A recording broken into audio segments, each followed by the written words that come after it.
in the place where everybody knows your name. Laughter fills the air like a sweet refrain. Sit and share a story, but I drink or two in this cozy bar where dreams come true, where smiles and friends remain, and good times ease the pain. Here we go again.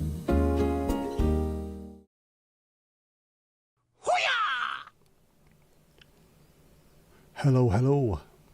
Can you see me? Can you hear me? Can you let me know? That'd be just swell.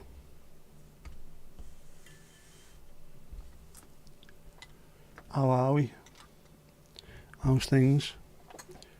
Are we all doing groovy? Are we full of the joys of spring? We should be. It's been a very, very enjoyable spring day, says the man who spent about 20 minutes outside the door today. It has been lovely. Manly, are you doing this? The hat, the famous Nietzsche hat. Nietzsche.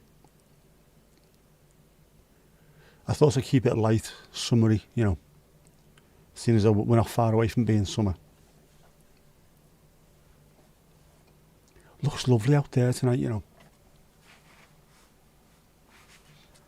Very few clouds today. Nice clear skies. And now, because the sun's dropping down, in the distance heading towards west, there's a sort of peach colour. It's a bit peacher in sky. Looks nice. Bloody warm though. I didn't realise how warm it was. So I left the house earlier on today. Went for my walk. And I put my hoodie on because I thought I might need it. Because it has been colder than it looks at times. And when I got back home, I was sweating cobs. It's a shame it wasn't a baker that made a fortune. I have a straw hat. I've got a straw fedora, haven't I? I will wear that at some point. I'm wondering, have I got anything to pair with it? A short sleeve shirt maybe. And then a shark's tooth on a leather thong. That's what all those silver foxes wear in the adverts, isn't it? You know what I mean. There's always a job for those fellas who are in the 50s who've got beautiful grey hair and perfect white teeth. Six pack. Not for them selling bloody prepaid funerals. Oh no. They're doing holiday things, aren't they? Throwing straw hats around. Yeah. Vest, not a chance. Unless it's a Rabsy Nesbitt string vest, obviously. No a chance. No a chance. I even had a zhuzh of me thingo as well, me asthma inhaler, before we started. Because I'm a little bit out of breath. Anyway, cheers.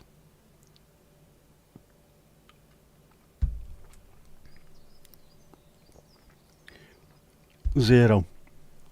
That means zero alcohol, not zero taste. It tastes amazing. I should have had one of these earlier on. Only that's my last one. I've had to buy something else. Where have I got? Corona Zero I've got now. But I should have had one when I came in earlier. You were thinking Bruce Willis styly. Do you know what? That's a proper old man's Marks and Spencer's vest. I used to have them years ago. Both when I was a kid and when I was in my 30s, I think it was. So I thought it was the kind of thing when you're in the office and it's really warm at one point and really cold at the next point, a vest underneath a t-shirt would be a perfect thing to wear. But no, I'm not having it. Steve-O, here we are again, happy as can be. Lovely stuff. Hello to you, Steve. Helen, our Norfolk correspondent, doing remarkable work in the field. And Ruby Ruby Roo. The Uber Hound. How are we all alright? Tell you what, summer's not far away, is it? And I think, did I check earlier? Is it Tuesday? Tuesday, I think it is. The sunset will be after 8 p.m. It'll be the first 8 or later. We are getting later and later for the sunset every single day. It's amazing. Don't you love it? Don't you just love it? Hello to one and all, otherwise known as Mandy. Does it tell you how many people are watching? Oh no, there's more. Or do I count? Because I've got it on as well. I have to have it on to check. So I think, yeah, that's about it really. No, not doing vests.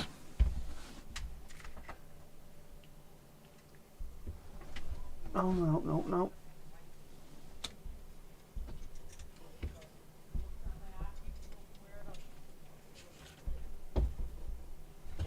Nah, I'll see. There's got to be something that pairs well with a straw fedora. It's not going to be a normal t-shirt though, is it?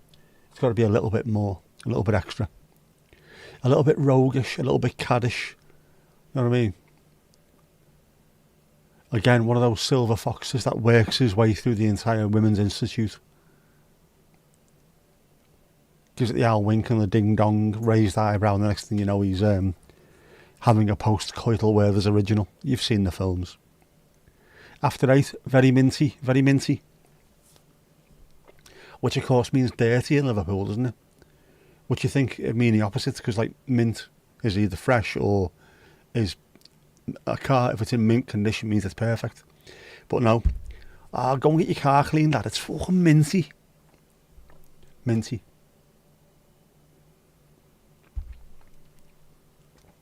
That is a good cup of tea. No, it's not. It's a good beer and Moretti. Quick question. Cadbury mini rolls, chocolate or the plain with jam? Oh, right. There's a question. Chocolate. I can't remember having the plain and jam one. I can only remember having the chocolate ones. I must have had the other ones as well. But those chocolate Cadbury mini rolls are fantastic. They're gorgeous, man. Especially when you didn't realise you had one and it's left in the fridge.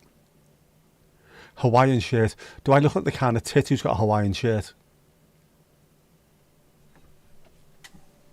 I haven't got a Hawaiian shirt. Why haven't I got a Hawaiian shirt? I'm a dad. I should be wearing Hawaiian shirts to wind up my daughter, shouldn't I? 3 more months and it'll be getting darker till Christmas. Thank you very much, Steve. Thank you very much. Just what we needed. Miserable sod. Yeah, it will be. But those 3 months, what are we going to fit into those 3 months? It's going to be amazing. It's going to be amazing. I can deal with the getting shorter. Because even then when it starts getting shorter, the weather's still nice, it's warm. We can get out and do some bits and pieces. It's the other side of it coming out of winter, where the days are short, and even when you can get out, it's pissing down with rain or snow or slush or sleet, all kinds of stuff. Yeah, not good. You got chocolate, you actually prefer plain with jam.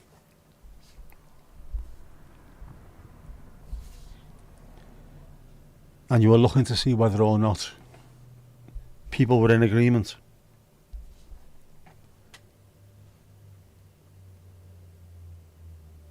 I'm going to have to check them out, you know. They must have them. They must have them in our Tesco. I did have ginger nuts yesterday. Ginger nuts. eBay Hawaiian shirts. No, an eBay. Can't be eBay in Hawaiian shirts. Oh bollocks, let's have a look, see what they're available.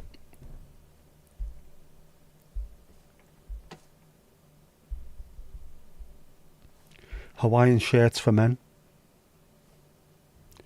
Oh bollocks, they're out now.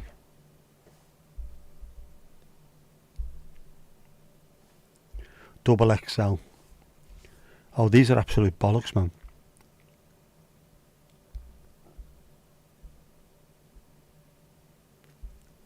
No, these are absolute shit.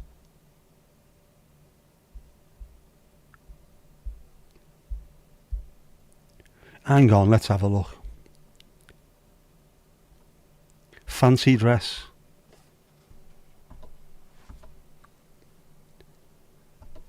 It's not. I've allowed it.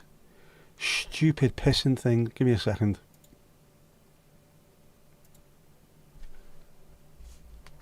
Let me plug this back in. Come on, allow it.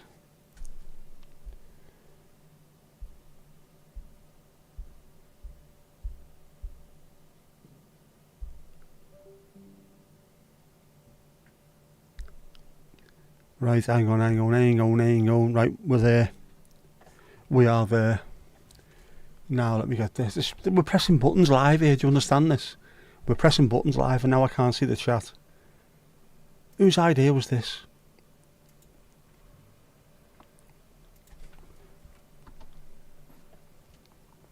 Those bloody things.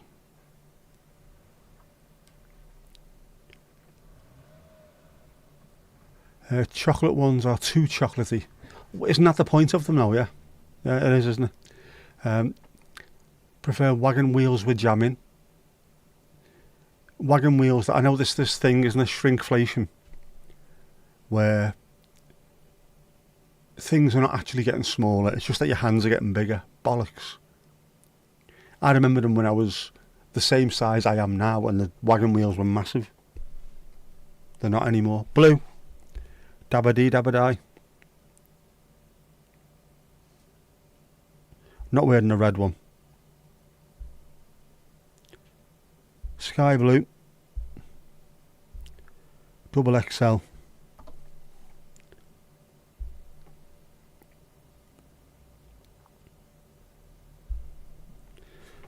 Hang on.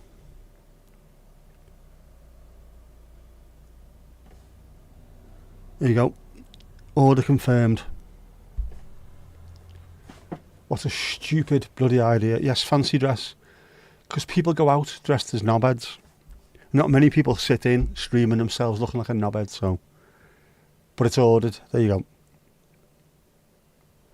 I need to be careful as well, spending all this money. I had a splurge. It was a big splurge. The man from Lilt. Oh, definitely the man from Lilt. I was looking at cameras. I wanted a camera for ages. And I couldn't really justify it. And then I've talked myself into it. Now these cameras are about £2,400 each. Or £2,150 without a lens. And I've seen on Amazon a second-hand good as new one for £1,600. When I read the description it said brand new in box, never been opened. So I thought, how can that be second-hand if it's brand new in box, never been opened? But I thought for £1,600 I don't mind. So I bought it. And it arrived. And it is literally brand spanking new. So I thought, okay, it's got no lens with it, I'll have to buy a lens to go with it. So I bought a lens as well. And when it arrived, the lens was in with it, a brand new lens. It is completely brand new. So I've saved about £800 on what it should have been, what it should have cost really. But it's got in-body image stabilisation. So for me, if I'm going around trying to film, the fact that I can't walk properly means everything's like that all over the place. This will take most of that out of it. And I had money saved because I was convinced my car was going to end up costing a lot of money, and it didn't. So I bought the camera and it looks amazing. Hopefully I'll get some footage the next few days. I got a little bit yesterday but I couldn't put it in anything yet. Saved, I know, yeah. spending money, but you're not really saving it. I know yet, but it's 800 quid less than it could have been. And I'm getting an absolute... The sensor in this camera, the Sony ZV-E1, the sensor that's in that camera is also in the FX3, which Hollywood films have been filmed on. This is how good this thing is. It's absolutely incredible. All the gear, no idea, I know. But when you see what it looks like, the images that come out of it, wow. But I've always wanted one. Ever since I started making videos and what have you, I've always wanted this camera. And I thought, if I don't buy it now, I might not do. At this price. And it made me think, like, the Mercedes, I always wanted one. And that one day when I seen this one, I went balls to it, I'm getting it. If I can't drive again, it doesn't matter, my dad can have it. But I wanted one. And I made such a good decision buying that car. So this is the time to get that camera. I can also sell some of my other stuff and bring the money back anyway. Plus, me car tax is due. I pay that monthly, but I get half of it back because I've got my blue badge. And I've got shares with Whitbread that I've just sold. This all goes back into the pot, so it's not as bad as it sounds. I've had to add quite a bit to it, like, but not as bad as it sounds. But it's something now. Again, I can justify a lot of this to myself anyway by saying, if I didn't buy this stuff, or rather, if I hadn't had the stroke, the money that I'm spending on this stuff, well, I would have pissed up the wall anyway, in just trying to kill myself. So what's better? Drinking it, or staying off the ale, having now, I've got a car that I love, I've got an entire YouTube studio set up with really, really good cameras, mics, lights, everything. I've got something to show for it, for a change.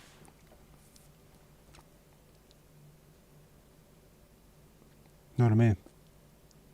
That was car 2 that I tried to get. Yeah, I did. I had a look at a few of them, but I just kept saying no, I can't justify buying a car that much.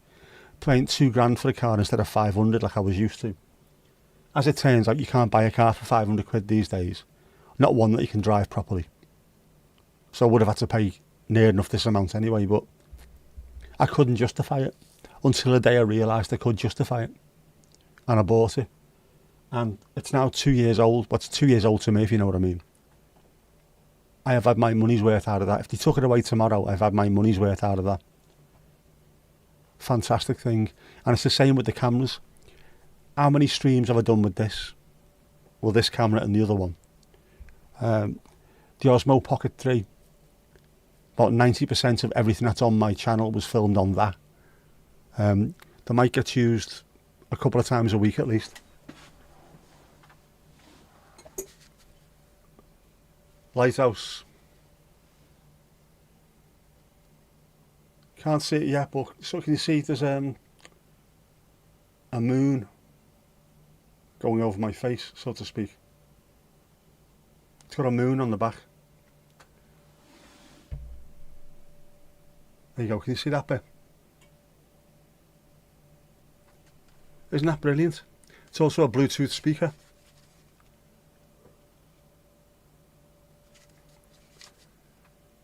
I love that. To go with the overall theme of chilled, relaxed vibe, and also ships and sailing, whatever. I survived a stroke. I don't need to justify to anyone. Yeah, definitely can't take it with me. I can leave it to my daughter. But I've got loads of stuff that I can use. If I was just going to the pub 4 or 5 nights a week, or sitting at home drowning 2 or 3 bottles of wine a night,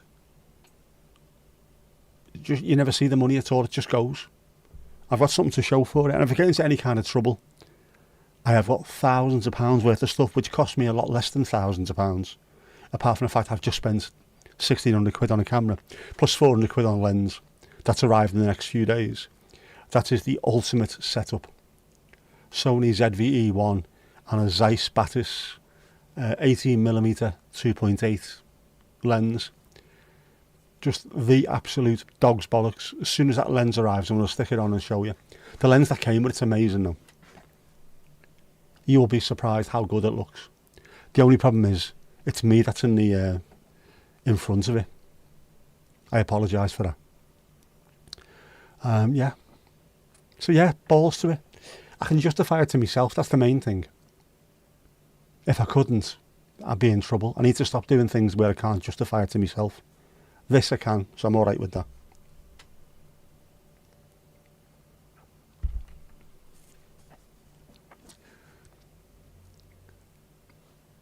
I've got to, what else have I got to do? I've got to do something else. I haven't bought anything else, I've got to do something else. I have got to take it out with me. Somewhere nice. Formby Pinewoods, Botanic Gardens, something like that. Just so you can see how good the picture is, but also how nice the area is as well. It's fun winding me up. Evil.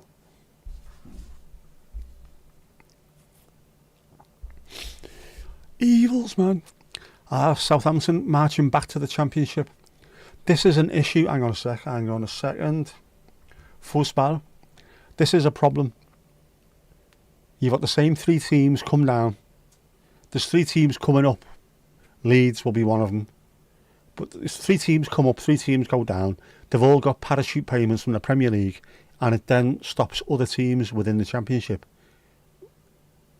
playing on the same playing field. It's not a level playing field at all. That needs to stop. We need to find a way. Because at the moment, unless someone comes in with huge amounts of money and buys a club and they can bankroll them, which you can't even do anymore because of financial fair play. Just Wales gone mad. Balls to him. Oh, and fuck Chelsea as well. A team so in debt, spent billions on players, literally billions on players, and then they owned hotels and sold their hotels back to themselves. And as if that wasn't bad enough, they just sold the women's team back to themselves. Just stupid. We've got a £1 billion stadium. Can we sell that back to ourselves for £1 billion and go and buy £1 billion worth of players? We wouldn't be allowed to do it. They can. Not this week. It is half term at Easter, isn't it? So kids will be absolutely everywhere. Part of the reason why I didn't go out today, I was going to go down the front and I thought balls to it now. Sunny weather, no school tomorrow, ice cream vans everywhere. It's just going to be absolutely full of people. So no, the next week you probably won't see anything apart from me just bouncing around. I was filming on it yesterday, the new camera, in Tesco's car park, and someone came past in a car, in the car park, believe it or not, with some kid hanging out the window. Have you got a YouTube channel? I don't think they recognised me. It was just, oh, there's someone talking to a camera. You must have a YouTube channel. It is always about the loopholes. Certain teams get away with it, certain teams don't, though, unfortunately. We wouldn't. They do. Jeff's Jukebox does it again. Baby, I don't care. Of course you don't.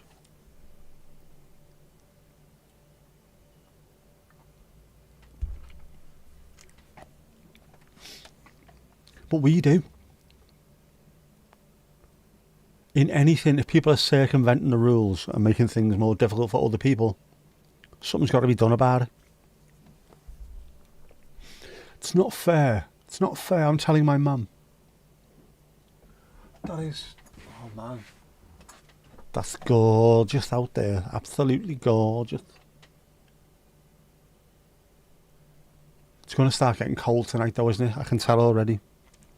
The sun's only barely gone. And you can feel like that chill coming through the air. Was it 25? I thought it was half an hour ago. 7:57, I think it was. The sun went down. You can already feel it. Mind you, I've got 2 windows open, one of which is absolutely huge.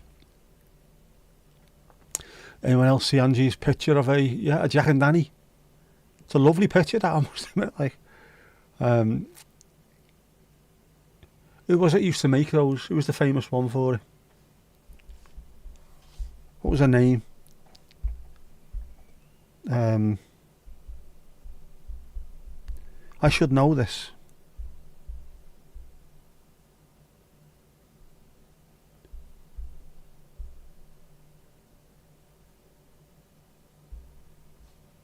Who was it? Come on, who was it?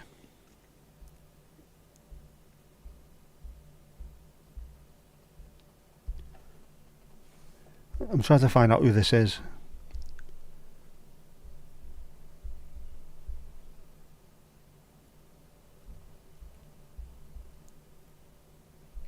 Georgia O'Keeffe, that was it.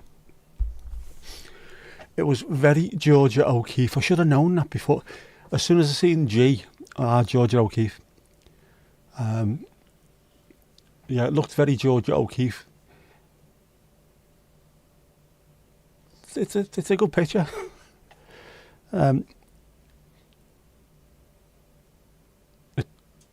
Brave. Did anyone pose for it? That's what we need to know. Whose is it? It just took you by surprise, yeah. It did me as well, to be honest. Fabulous colours. You missed that one. Should we see if it's on here? Go on.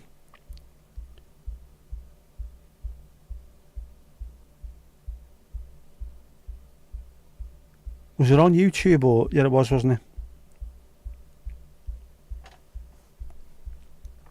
It was a post.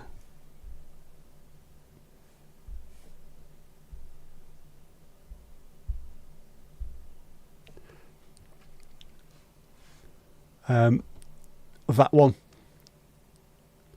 you not think that's an absolutely gorgeous looking picture? Just if it was a flower rather than a flower of womanhood.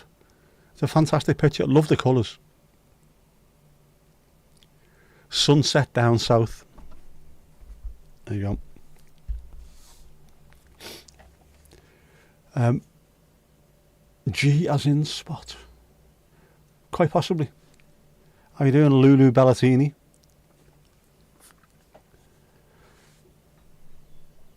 Does that, so if anyone calls anyone else my G, is that what it's on about? Wagwan my G. I don't know, mate, you tell me. Helena's giving you a funny look, which sounds a lot worse than a southern accent, I suppose, isn't it? She's giving you a fanny look. She's giving you a what look?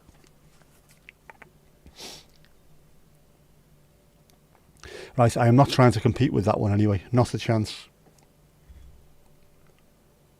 Although I might show you a video of the Albert Dock, but it won't be mine. Right?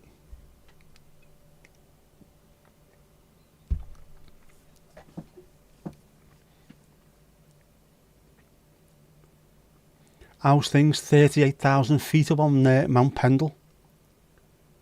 How are the Sherpa? Are they all alright? Treating you well? Have you had to put your yak in for the service? 4 new hooves.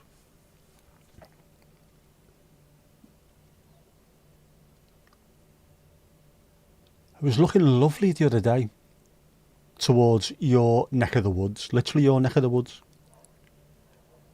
When I was down the front, looking out at, normally if it's a really nice day, you can see Black Combe or Black Combe over in the Lake District. Sort of looking at where I'm stood, sort of looking at that direction. And you turn around to the right and it's normally a bit more hazy towards Mount Pendle and the fens and all that and the fells. But that was clear and Black Combe wasn't. You could just about make out the silhouette of that. Looked amazing. Was that the intention behind the pic?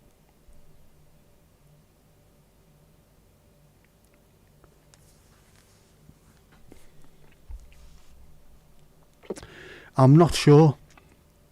I love the blurb underneath it as well. I just can't part with the original. As it's so unique. There are prints for sale though. It's an amazing looking thing, man. Been great all week. Chilly wind. It has been chilly, hasn't it?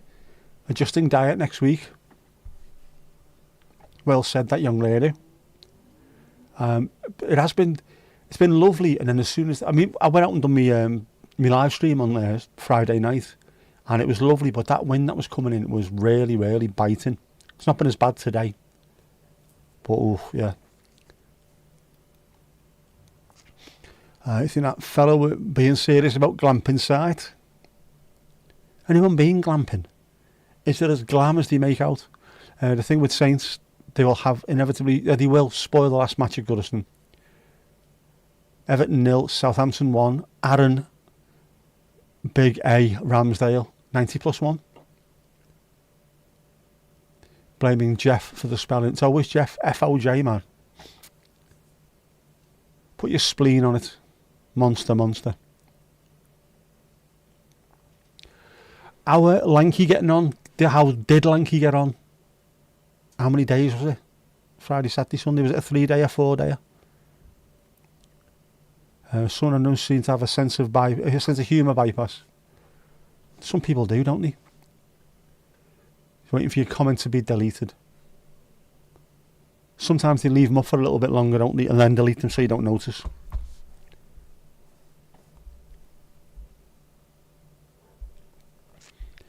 Ooh, the weather forecast has just come up for tomorrow.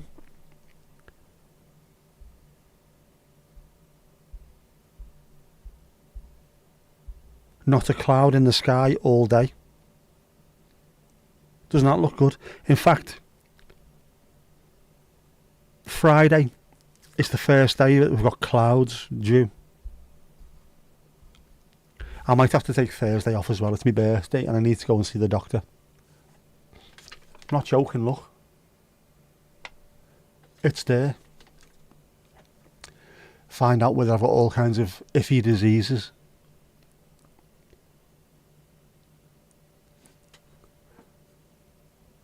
Some sites take themselves too seriously. I agree. Does everyone else agree? They do. Life's too bloody short, man. There's nothing serious about this, apart from the fact that I start off by saying to people, "You have had a stroke. What you need to do to avoid having one is," and then within 5 minutes. And the other thing about this knobhead over here is, yeah, you sound really positive. It is positive getting stuff out off your chest, man. Lancs about 200 behind going into the final day tomorrow. 4 quick wickets with a new ball, then a tidy run chase.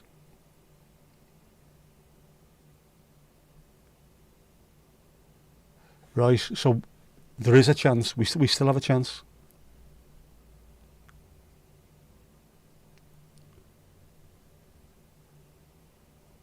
Makes you laugh. God. Goes off your phone but stays on your telly. I apologise. Adam, how you doing, bud? Birthday Thursday, yeah.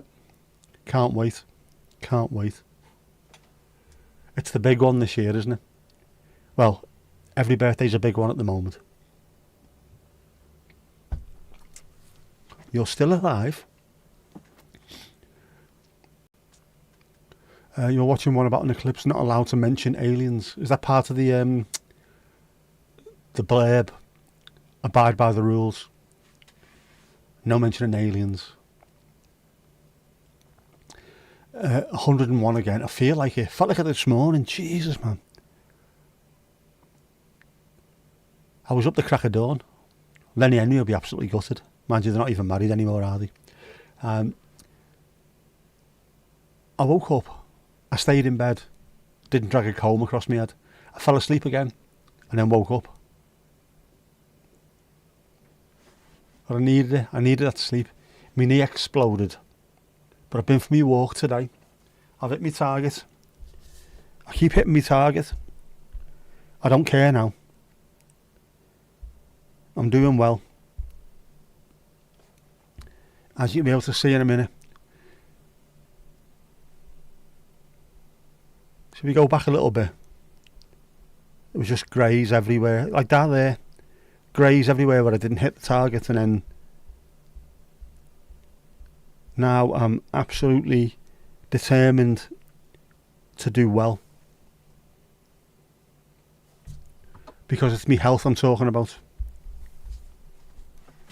So hopefully I can carry on doing it. I am having to wear a knee brace when I do it though. So we'll get there. It's not a cup of tea. It's from the beer amaretti, eh? Thero. Very nice. One of the Flintoff boys has joined Surrey, has he? Oof. Corey has gone to Kent, 2-year deal to complement his studies. Rocky remains at Lancs. Oh, with a stress fracture to his back. Hang on, cricket talk. How do you feel? How are you? How are you in yourself? Could be worse. Oh, speaking of which, it is worse. Jackie Lewis, what about you? Nice hat. The famous hat. Kent, what do you call me? It was down south. It is down south from you as well, isn't it? I always like that when, is it Torquay, Plymouth, play against someone like Southampton. They call them dirty northern bastards. I always laugh at that, even though it's a stupid joke. Les Chenab today. Absolutely fabulous. 18 on the promenade. 20 degrees in Truscoeth. Proper. Bang tidy. Lovely.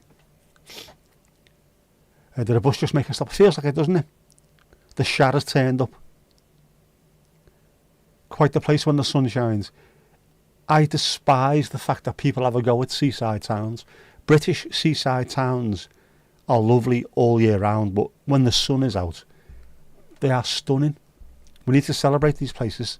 Southport looks amazing in the sunshine, and I will at some point take the camera out and show you just how nice it looks. It's gorgeous. Absolutely gorgeous. Got your emojis working? That's very, very first world problems, that, isn't it? Italian beer, che bella. It's nice actually. And 0% alcohol.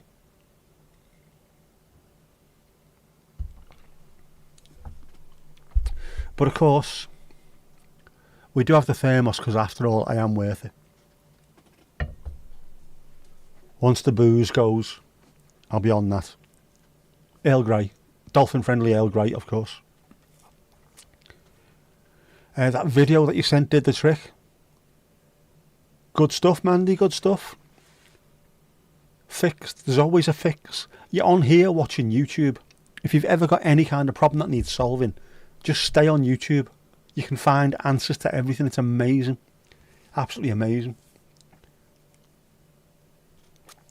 Mentioned Angie's picture and everyone just arrived. They did. En masse they arrived. Into the car park. Glad you could help. You are very good at stuff like that, Mandy. Finding answers. Finding solutions. Fair play to you. Fair play.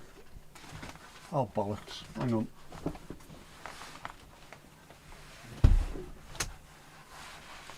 That is a gorgeous looking sky out there. I mean, genuinely gorgeous. Mac Mini is still playing tidy, no massive fan, which is nice. It's very, very small, isn't it?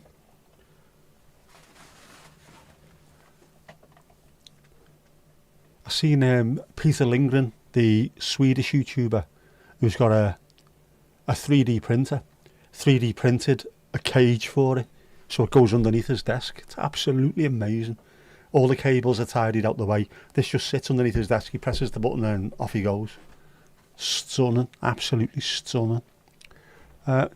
Interview, Tomasz, interview. Very, very car park weather, it is. Blue is indeed seemingly universal for non-alcoholic beer. Beck's blue, Heineken blue. They all seem to have blue on them if it's non-alcoholic, which is nice. It is a picture for the doggers, it is. Which is why, as soon as it was flashed on the screen, literally, they all turned up. Literally. They all popped up. Literally. Is it still raining in Belfast? It hasn't stopped since 1976. I've been there twice and it pissed down. Both times. I mean, proper pissed down. Glasgow was bone fucking dry in December. Belfast was piss wet through in. Where did we go? We went in February was one of them, so obviously it was going to rain. Must have been March, the other one then. Obviously it was going to rain. Could have gone in July, obviously it would have rained. Long story short, the end. No, that's too short. New commercial style recruitment for the NHS post. Very impressive, modern and easy. Informed of successful interview and confirmation of post pending.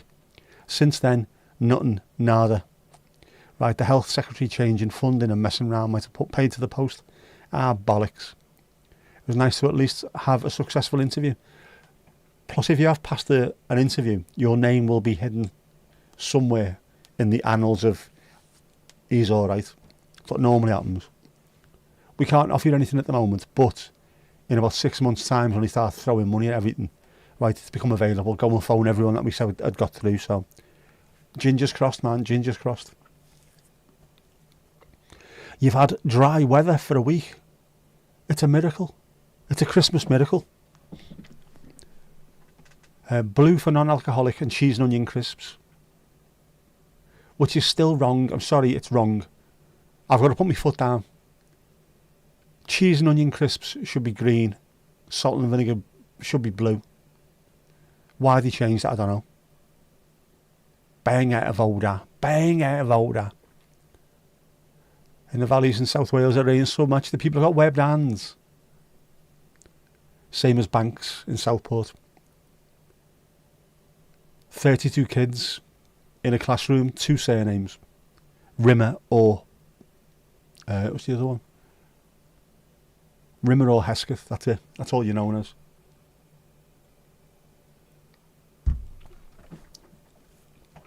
And, I must have said this before, surnames.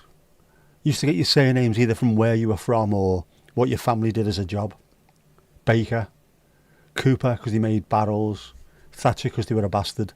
You know, where did the name Rimmer come from? That's all I want to know. Fingers firmly crossed, fingers, toes, eyeballs, the lot. Walker's cheese and onion is blue. It shouldn't be allowed.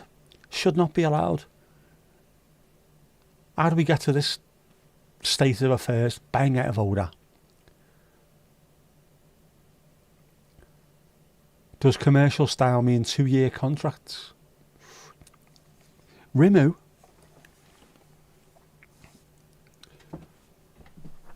Rimmer. Ace Rimmer.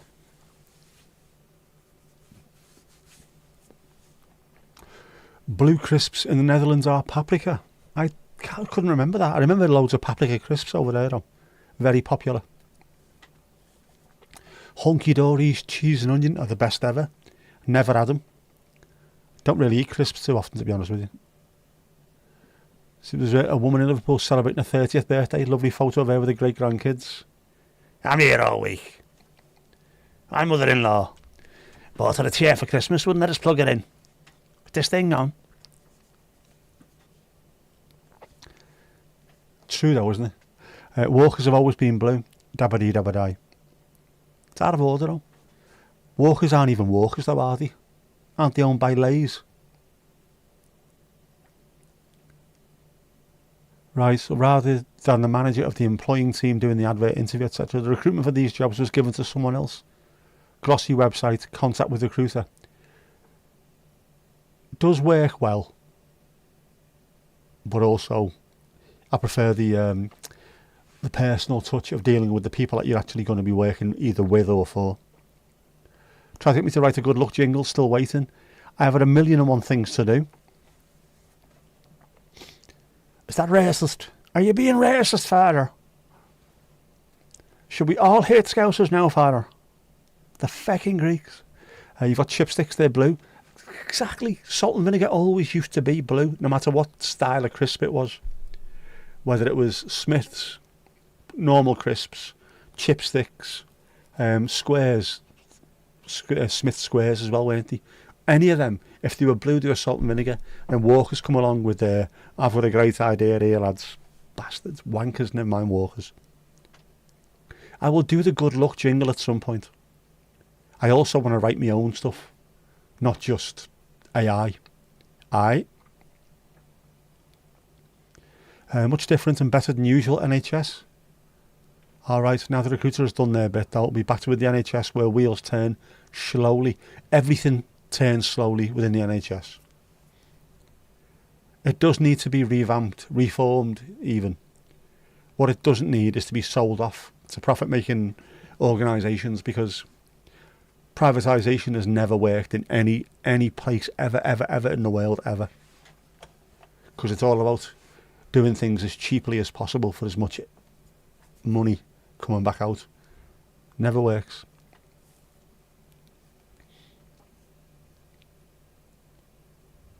Ask Rod the Mod Gilbert. Is he alright, Rod Gilbert? Went through a bit of a bad patch, didn't he? Health-wise.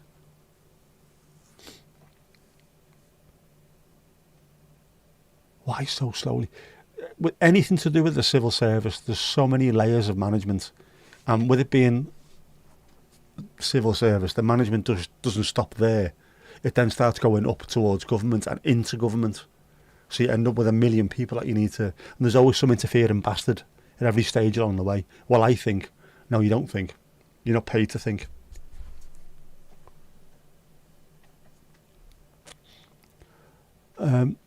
Used to call Smiths, yeah, now it's Lays, UK Walkers.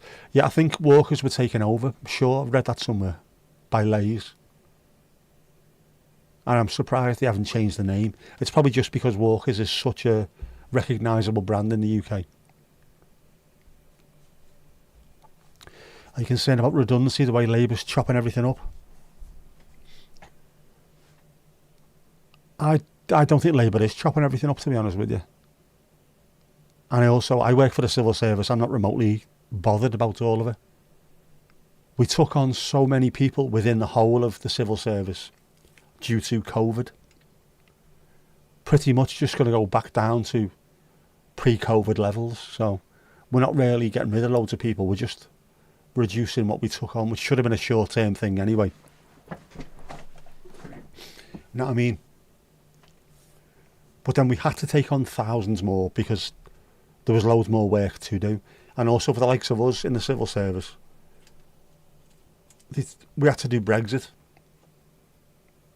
which is now done, apparently. So that took thousands of people just documenting all the things that needed to be documented and rewriting trade agreements and free trade agreements and things, and doing the websites that the likes of us that go on and look for the legal side of things have everything that's completely and utterly up to date. So I'll just be getting rid of those. We also took on a shitload of fixed term appointments, FTAs. So bit by bit, it's natural wastage. It just looks massive on paper. We're going to get rid of so many tens of thousands of jobs. And then you can say to the electorate, look, we are trying to cut waste everywhere. Just headlines, it's not actually happening. Bring back matrons. Oh, matron. We need more matrons. Ones with thick calves. That'll give you a slap. Don't hit me. I'll end up in pain. You're in fucking hospital already, aren't you? Yeah, problem with managers of teams of vacancies doing the recruitment. They have their jobs to do anyway, and then filling the vacancy, it does add loads more layers. If you can hand that off to someone who knows what they're doing, that's fair enough. I like to keep something like that in-house, though, to be honest with you. Right, Walkers is Lays, is PepsiCo, yep. Walkers to Vauxhall, what Lays is to Opel. Or Holden, yep. Very General Motorsy. Who loses the jobs? It'll just be the newest ones in. For fixed-term appointments. The ones who are doing jobs where, to get rid of the likes of me, who've been waiting there for 21 years, is going to cost them a few quid. So they keep me where I am, and then hope that I pass away on the job, so to speak.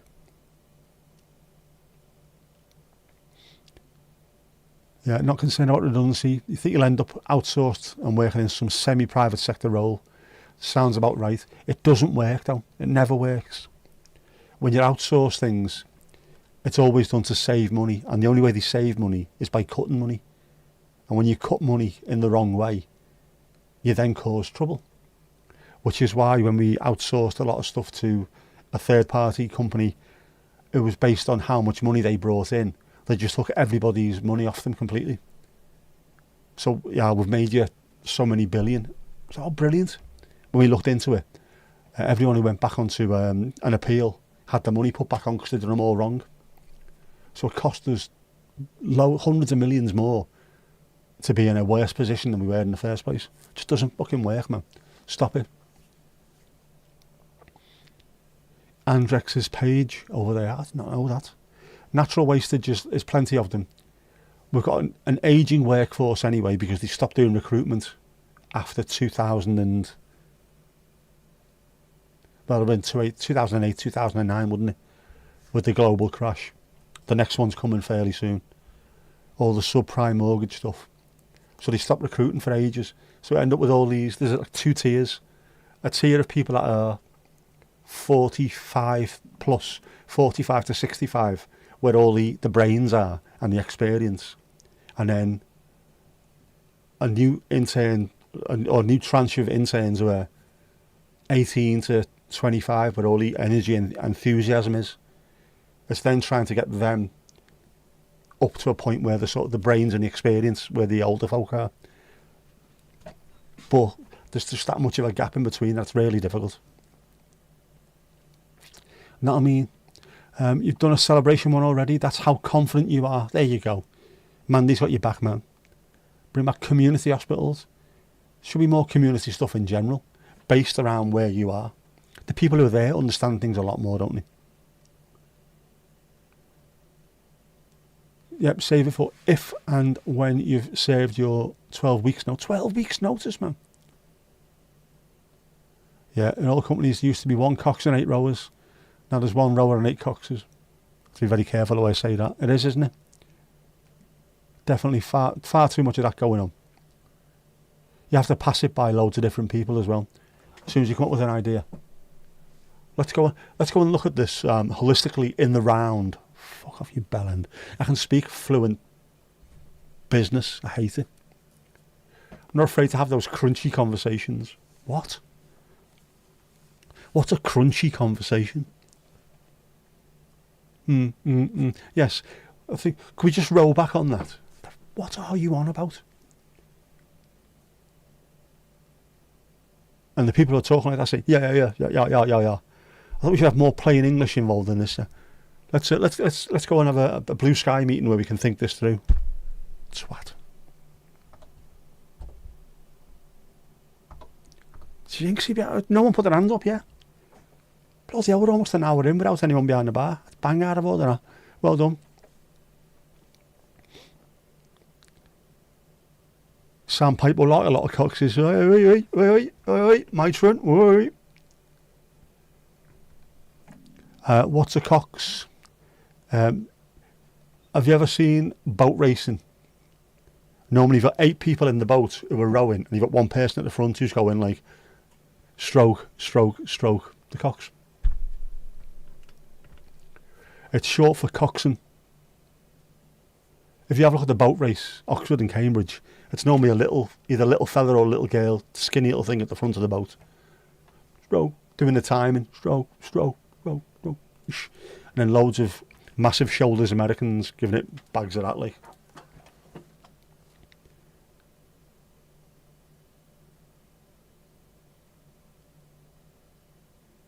Just getting an appointment with the NHS is a paperwork nightmare. Yeah. I've been lucky with mine. I wasn't. They rang me up. Can you come in this week and get your bloods taken? Okay.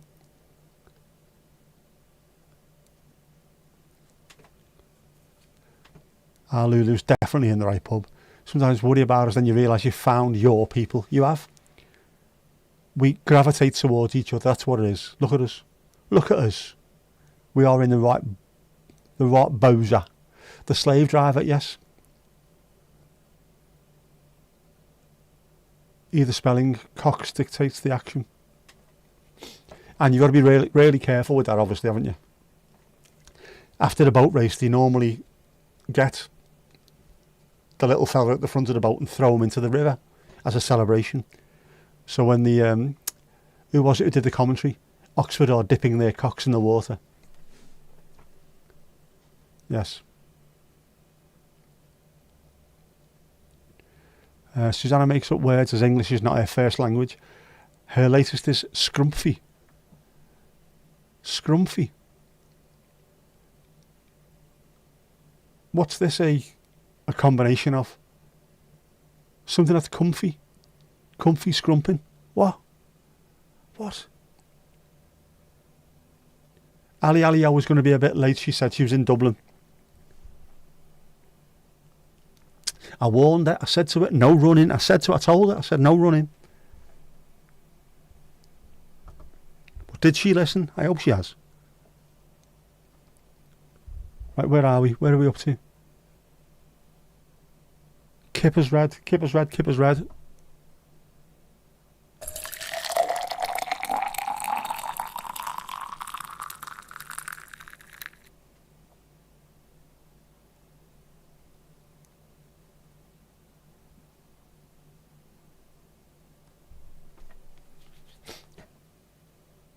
Louise can go to the toilet now. Off you go. Go on. Mandy, a chwachai.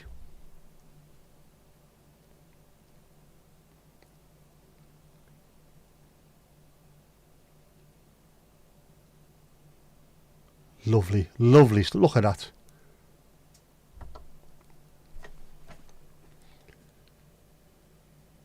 What do you think? What do you think it means? Scrumphy. Comfy. Something to do with comfy. Scrumphy.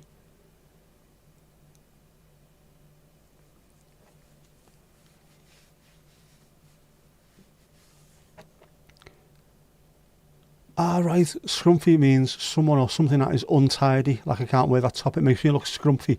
Right, that would sound very much like it'd be, the Scouse word for it would be a meth. You look a meth if you're wearing something that's untidy or uncool, you're a meth. And then beyond that, if you look really bad, you're a scruff, which is a scruffy meth. Scruffy and frumpy, there you go, I like that. Scrumpy. That's the way the English language has always worked. We get to a certain point and then we move it forward. Utilise it. The Irish have done it for years. It's an English language, therefore we shall mess around with it just to annoy the English, and it works brilliantly. It's more poetic. Fruit salad. It has got a bit of fruit in there, hasn't it? Healthy for you, man. Korean stuff looks so posh.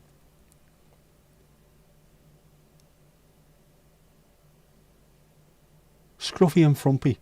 That does sound a bit like a Middle Eastern European cartoon even. Slovakian. Scruffy and frumpy. Who remembers the word shevelled? That was mentioned on something the other day, that on a sitcom. Was it Scottish? He's looking shevelled. Oh, I can't remember. Yep. Luis Susanna is Portuguese, just comes up with these words. The best way to do it. It makes sense. Why not? Casper, how you doing, bud?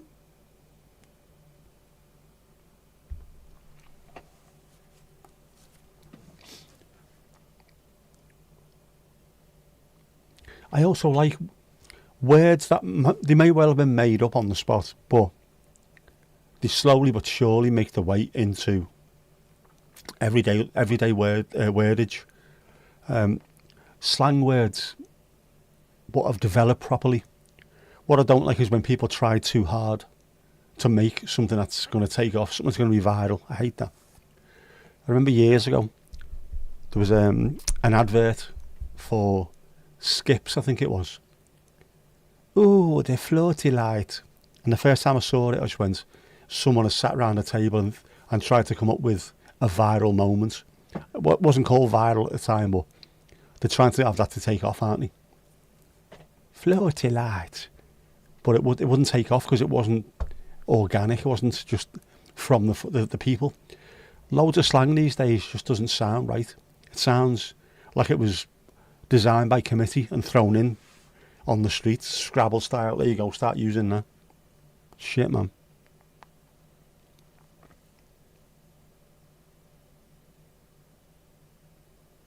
You've been doing the carnivore diet. She always calls it the carnival diet. Ah, you might say that all you eat is candy floss. Makes sense to me. The carnival diet. Then you'll be going round and round and round in circles. Oh.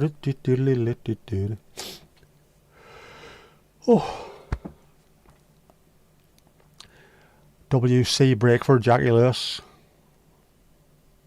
Hurry up, go on.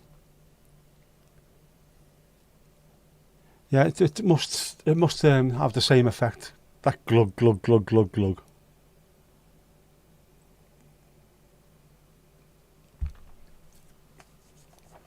Yeah, if we do all start using the word scrumpy, when it does spread, we know where it came from. We know what ground zero was for it.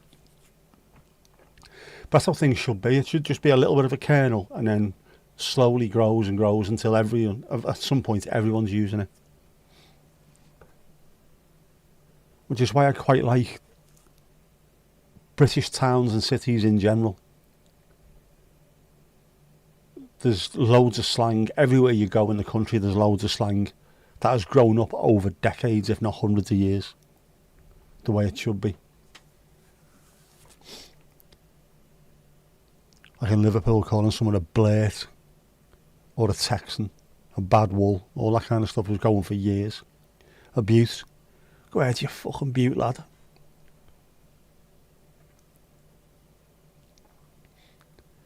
Pavlov's effect it is. Definitely someone's been the first to say styling it out. I reckon that's come from, I don't know, gymnastics. 1978 or something, gymnastics. It almost felt, oh no, she styled it out, and then slowly but surely, as the years went by, oh, I almost fell over. Style that one out. Yeah, when people type the wrong word in a comment, it's almost the word you mean, because it sounds similar. But it's, yeah. Chester drawers. I've seen that one before. Drawers from Chester. Officer Karen. Jeff's been watching a little bit of Scott Squad by the sound of it. There's a good episode of the IT Crowd about that one, isn't there? Having a damp squid. It's a what? It's a damp squid. No, I think you'll find it's squib. Well, no, it's obviously a squid. Squid are wet, it's a damp squid. You know. You put me on a pedal stool. Jeff's turned into Bobby, he has. If you've not seen Scott Squad, you should do. Absolutely hilarious. On the iPlayer. Lots of the same people who appeared in Still Game are in that as well. Including Kevin the trolley wrangler from the supermarket when Winston goes to work there. Very funny.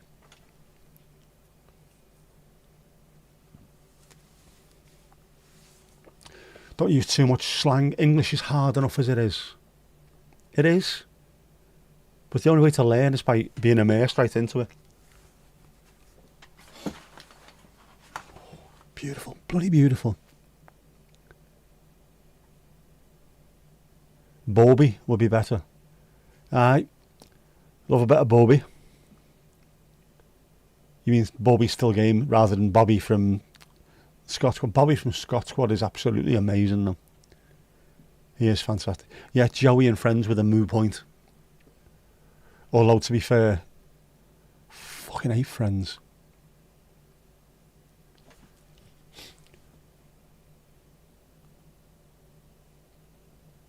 Friends, the Coldplay of comedy.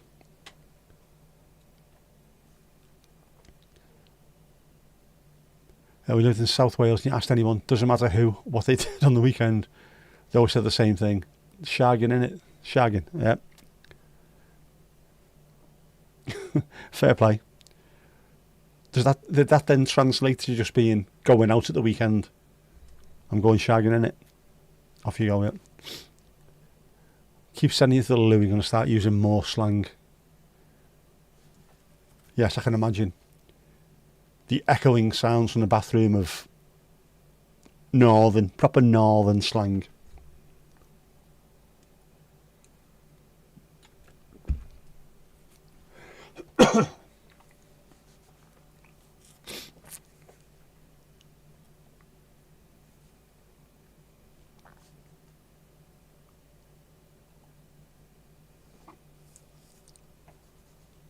And of course the weird thing, I suppose, is the slang changes every 10 miles or so.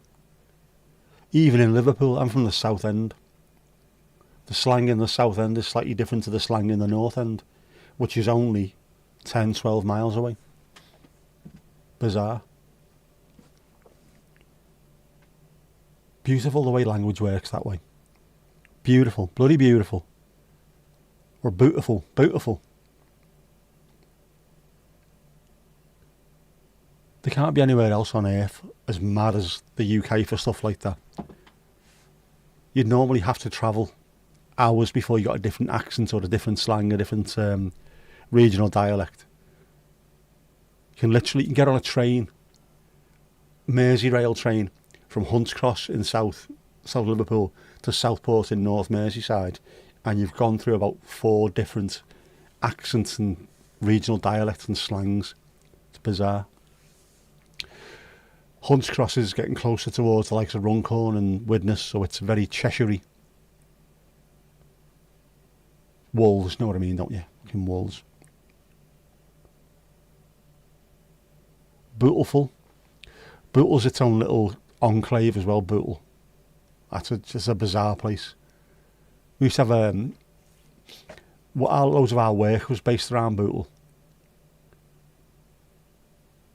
Going on your dinner break around there, just looking around, wide-eyed, thinking, what the hell is this? It's like the Night of the Living Dead, it's mad. All those girls with the ponytail as high as they could get it. That shows how high up in the gang you are, how high your ponytail is. Kappa trackies, screaming at some kid in a pram. Making a fucking shame of me here. Chardonnay. Although most of the lads are now called Leighton, aren't they? Leighton, you don't fucking shut up, I'm going to slap you. That's going to make him stop crying, isn't it? And 20 minutes later on Facebook, oh, this kid's my world. Bellend.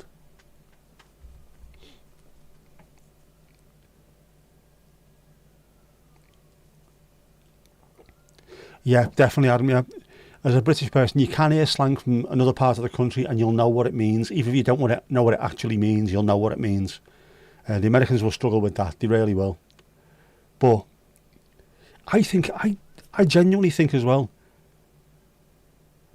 because of where we are and the amount of different things that we have, the amount of different languages and dialects that we have, we can pick up on stuff like that in other countries as well. So if I'm watching an American sitcom that I've never seen before, and there's loads of references to other things, I'll know what they're talking about, even though I've got no idea what they're talking about. Just because the inflection, the way they talk, and the way it would fit in with what we talk about, they mean something similar to this in what they're saying now. So I think we can pick up on stuff like that really easy, because we are so used to having to listen for context in what people are talking about. But yeah, if you come from somewhere else, I mean, luckily a lot of the American reactors watching a lot of the British stuff were lost to begin with. They seem to have got the ear is tuned into it now, listening to what to listen out for, rather, knowing what to listen out for. So you can learn it. Kappa trackies, man. Or slapper trackies, weren't they? Yeah.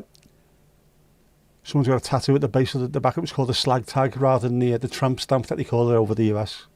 Slag tag it is, isn't it? If you go 8 kilometres north from you, the accent changes suddenly in Denmark. It's mad, isn't it? It's not even far. Bishy Barnaby. If you go to the next street, the accent changes. To be fair though, the next street from you is pretty much Birmingham, isn't it? Aber to Birmingham. Slag tag is universal. Is that a bee or a ladybird? That's a ladybird in Norfolk. Yeah, do you know what it is? But it's not. It's nowhere near the same. The Dutch.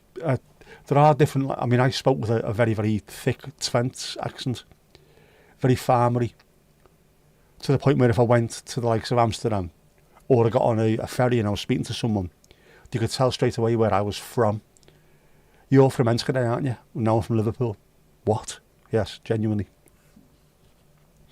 Yeah, they have people from Utrecht, for example, over in the Netherlands, sound like Brummies. Brummies speaking Dutch. People in Enschede, where I was, sound like Geordies speaking Dutch. It's weird, very weird. A lot of Utrechters that I met have got this really long way of pronouncing words, which is very similar to a lot of Brummies that I've met over the years as well. Just loads of little similarities, but if you come to the UK, there's just a ridiculous amount of accents in such a small country. Know what I mean? And we know as well, the US, everyone thinks there's only like 3 accents in the US, isn't there? New York, Alabama hick, and West Coast surfer. There isn't, there's loads more than that.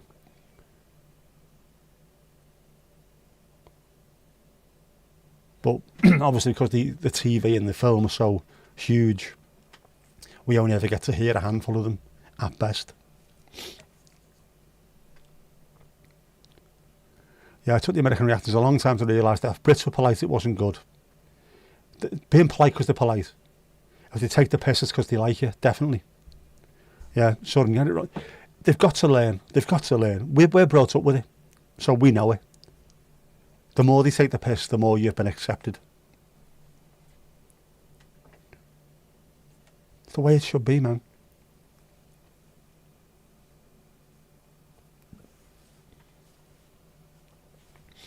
Ali said it's going to be at least 9:30 before she gets here. Not a problem at all. Just tell her no running. No running. Laces tied. Take your time. No boogie boarding. No hoverboarding. Nothing like that. Take your time. We'll still be here. It's Sunday, man. Yeah, Americans do think we've only got 2 accents. Downton Abbey and Dick Van Dyke. I also despise when I hear that phrase, British accent. He's got a British accent. What British accent? Glasgow, Belfast, Newcastle, Liverpool, Manchester, Birmingham, North, East, West, South London, Norfolk, Plymouth. What part of fucking Britain do they sound like?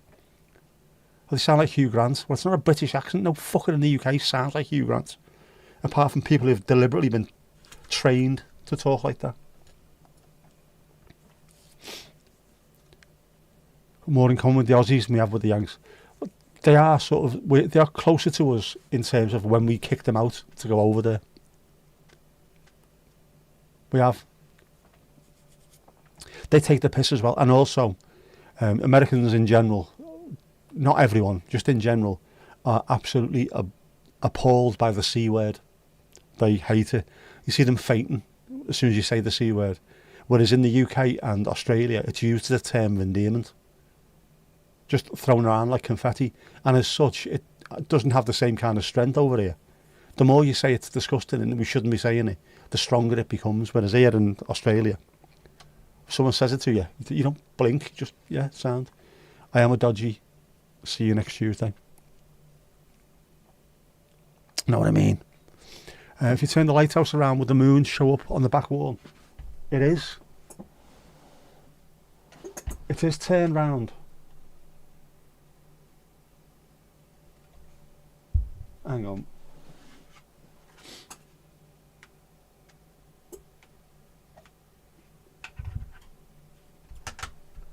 See, the white bit, there is the moon. You see it? That's the way it was.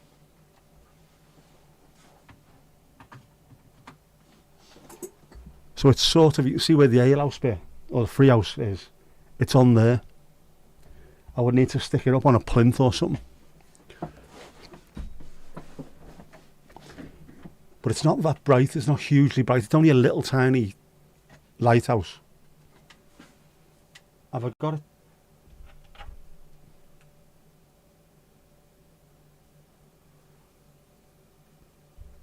It should be flashing on and off now. Not proper off, but just enough where... Can you see it going down a little bit? Lighter and darker. See?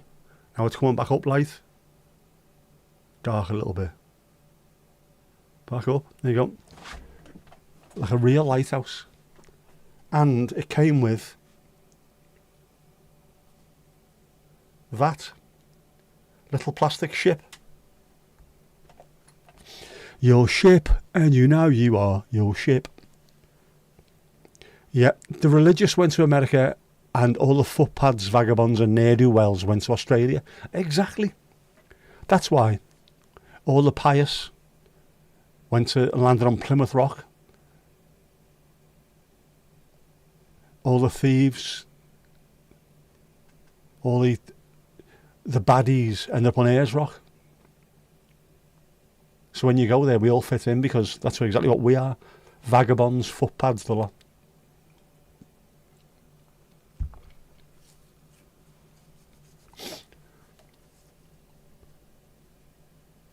You know, the Aussies have got a problem with the king, yeah. Definitely going to be a group of like-minded people, Brits, Aussies and maybe Canadians. We'll have a lot in common at the moment, won't we? And it will be that tangerine twat in the White House. I seen something early on. The Canadians are starting to do this thing now where if they go into a supermarket, they have a look at whatever they're buying, and if you can see it's an American product, they're placing it upside down on the shelf and then turning loads more upside down. And the next person who comes in knows just to not get involved. They're not buying anything American. Which is not good, man. The world exists on trade. It shouldn't be the whim of some thin-skinned fuckwit who's just not happy with anyone. Because we're all going to suffer. US companies as well as the rest of us. But he needs to be right, doesn't he? He always needs to be right. Insecure man baby. The shipwrecked end up over there. Well, the Dutch didn't do too bad going over there either, did he? Which is why you've got Van Diemen's Land, New Zealand. Because Zeeland, of course, is Nederland. Commonwealth is strengthened because of Trump. It looks that way, doesn't it? Looks like a lot of countries around the world are suddenly putting things aside and saying we need to stick together now. Because you never know what mood Trump is going to wake up in the morning. They never voted for any of this, did they? Even the biggest Trump fan in the world never voted for any of this shit. That's what happens when you don't take notice of what people are saying to you. We done it with Brexit. We explain to people what would happen if you leave the European Union. This is what's going to happen. And then when it does happen, well, no one told us. We exactly told you what was going to happen. But you never listened. Because you listened to them lying bastards instead. Oh, it's going to be easy. We can go and negotiate individually with different countries. You cannot individually negotiate with countries who are members of a trading bloc. We said time and time and time and time again. They never listened.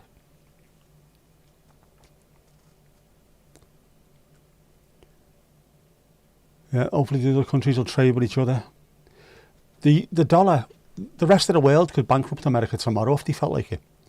Just trade all oil in euros, not dollars. What's US national debt is over $1 trillion, isn't it? Well over $1 trillion. It's only propped up because the world deals in dollars when it comes to oil. If you stop doing that and just move to euros, there'd be a run on the dollar because everyone would be sending them back, changing the dollars for euros. The European banks would empty of dollars. American banks would be absolutely full of them. The currency would be devalued to such a point that the US would virtually be bankrupt. It was spoken about before. Iraq started trading oil in euros, and the United States bombed the shit out of the place. Libya started doing it. Look what happened in Libya. North Korea were talking about doing it, and then they were threatened. Is it Venezuela were talking about doing it as well, and all of a sudden their leaders started disappearing because the American government and the CIA know exactly what's going to happen. Have a run on the dollar and they are knackered. Know what I mean? And at some point it's going to happen as a very, very, very public punishment beaten to an entire country. And the people there don't deserve it. I like what the EU are doing now by targeting the red states, not the ones who voted Democrat, by saying, well, California is the 5th largest economy in the world. You never voted for him. We'll continue trading with you. But that other state down the road, no, having nothing to do with them instead. Probably the best way of doing it. Don't punish the people.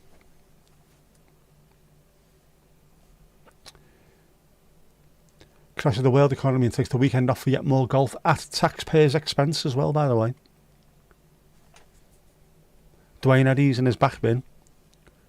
Yeah, Vietnam and all that. He doesn't care. Doesn't care.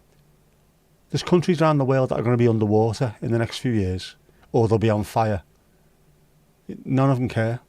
It's just about more zeros in the bank. Despite the fact that as soon as the first Trump Tower is underwater, maybe then they'll start going, oh, right, rising sea might have been right, mightn't it? Yeah. He's either very dumb or very evil. You think it's the latter? Doesn't want to go to the memorial for dead soldiers, because soldiers are losers, don't forget. Donny Bone Spurs wouldn't go to Vietnam. Calls them losers. It's ridiculous. I couldn't do what they do. Soldiers, man, I couldn't do it. He certainly couldn't. Even when he was drafted. Bell end. Keeps up. Never upset Vikings for a bloody start, yeah. Ah, it's the poor Penguins you feel sorry for. Don't worry, they'll pick up. El Salvador is now on the Bitcoin standard. I genuinely think this is what Musk and Trump are trying to do at the moment. Bankrupt the entire globe and then say, right, we're going to start again with the currency and we're going to start off with this coin, the Trump coin or whatever it's going to be. Everything will be dealt with in that, and his face will be on there and all kinds of stuff. Stupid, man. Thought 19k would equal a level up. Obviously not. Obviously not. Piggly ding. Next. Anyone else?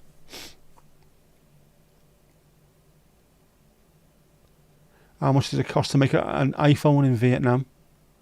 19, isn't it? I thought in Vietnam it was 19. No, 19. No. Pence. It'll cost pence, won't it? Shouldn't buy iPhones. They're made by Apple. Wankers. Steve Jobs was a prick as well. Pray for Penguins. Absolutely. Don't force it, man. You know, never force anything. You'll end up in pain. Yeah, Belarus and Russia were basically the only non-tarified countries because... Or non-tariffed, sorry. Yeah. Because Papa Vlad is pulling the strings and all his little mates around the world are dancing to them, including Mr. Faragi over there. Trace the money and you'll see exactly where it goes to. Is it my imagination or did he make a mint penguin? Did he make a mint penguin? Did he? Oh, Steve, now that you mention that, you know. That sounds familiar, a mint penguin. If not, why not? They must have done. Saying if it carries on the price of the iPhone 16, it'll be $2,000. It's stupid on me. They did, there you go. Told an iPhone cost about $10 to make. Probably will do, yeah. Costs a lot of money for the materials because there's all kinds of rare rare material in there, like gold, isn't there, and frankincense and myrrh, I think. I might have read that somewhere. Bird or biscuit? Bird or biscuit? I would think a biscuit. I would think the penguin itself would taste a little bit more fishy. Tariffs drive the price up. They should rename tariffs so people understand what they actually are as well. It's an import tax.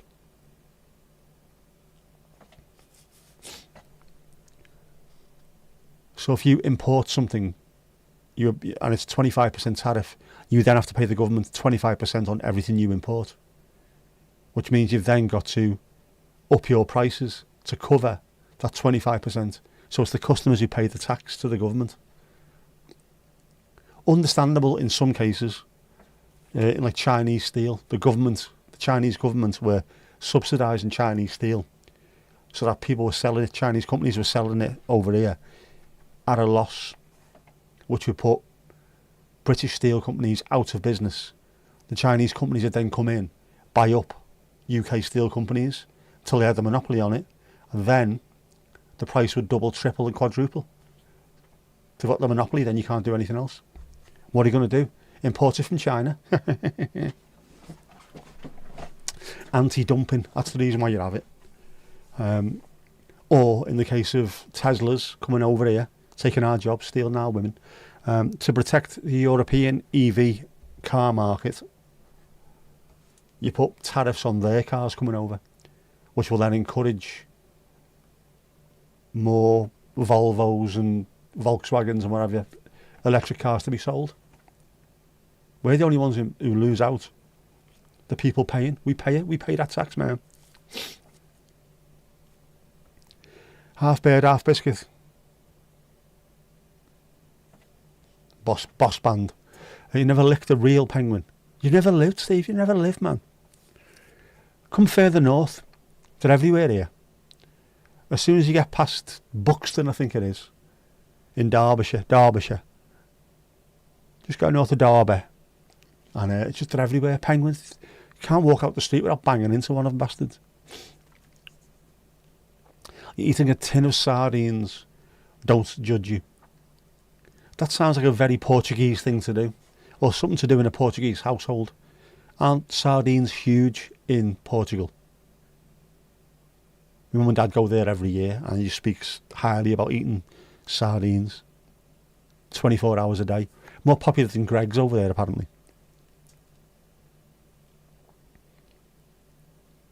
There have been 3 times now that the US have given a lot of tariffs and it's tanked the economy each time. But again, have a look what he's doing.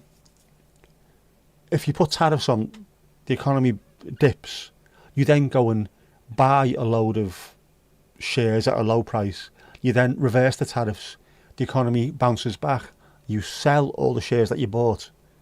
You then say you're going to put more tariffs on, so they drop down again. You buy more shares. You say you're not going to. They come back up. You sell them. It's manipulation. But the rule of law has far, far gone nowadays. Wankers. Yeah, his team asked ChatGPT to work out the formula for reciprocal tariffs. Forgot to apply step 4, so all the figures they used were wrong. You could see as well where they got the figures from. It was ridiculous. It's like, this is like getting your younger brother to do your maths homework for you when he's 8. Just ridiculous. I don't get how Americans voted for them. I know they never voted for Musk, but you know what I mean. And how people genuinely over there think he's a genius, a stable genius. A fucking idiot. And I know people over here voted for Boris fucking Johnson, but that's because he can quote Latin, and apparently us Brits love that. He can quote Latin, he must be a genius. No.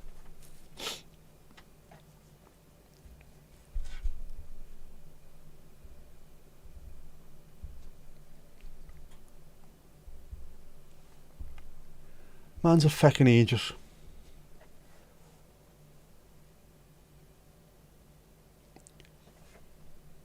Out of the 10, bulk. Yeah. Mint penguins sold in Tesco among other places. So Tesco for me, other places for other people. They have sardine festivals in June in Portugal. My mum and dad go over every July.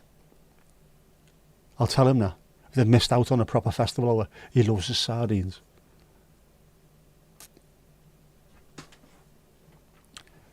Other 2 times the economy didn't bounce back. Last time was a major cause for the Great Depression, yeah. He's playing hard and loose with the economy. And one of these days, we're having the same problem with subprime mortgages again. They never learned the lesson last time. Of course they never learned the lesson because they were bailed out. If you genuinely believed in the markets, free market enterprise, then the market should dictate what happens to your country. And if your banks are going bankrupt because they sold mortgages to Mexican pool boys, then it's your own fault. You shouldn't be bailed out by the government. That's how the markets work. If you bail people out, then they're gaining or they're benefiting from socialism when your people are not. Because socialism does actually work. That's why they keep asking for bailouts. If it didn't, they wouldn't ask, would they? After all.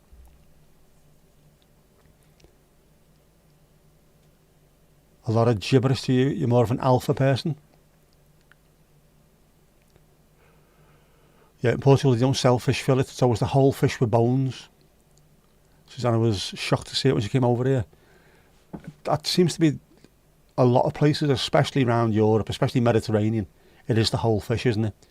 And then Brits go over there. I can't eat that. The eyes looking at me and things like that. Yeah. Horses for courses. Fish for the dish. Can't understand why they can't get rid of him. They could get rid of him, but they are starting to bit by bit. The people in the States are starting to mobilise. But unfortunately, what's happened over the last so many years, going back to when he was first in charge, what they've done is he has filled the Supreme Court with people who are sympathetic to him, his mates. So then, whenever you try and get rid of him, the Supreme Court keeps backing him up.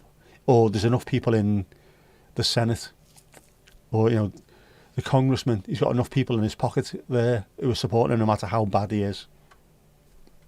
It's a hostile takeover is what it is. Democracy doesn't exist in the States.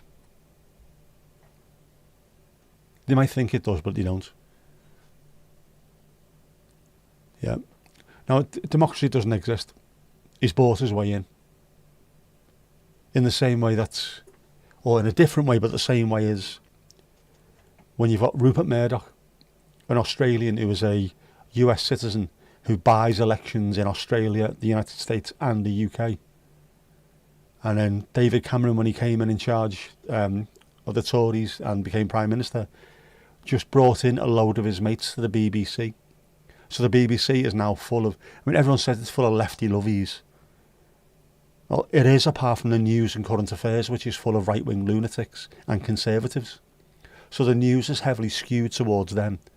But the rest of it is very much lefty Labour lovies, because normally, if you're a musician, stand-up comedian, writer, actor, director, you have to have empathy to be able to think about the people that you're writing for and performing for.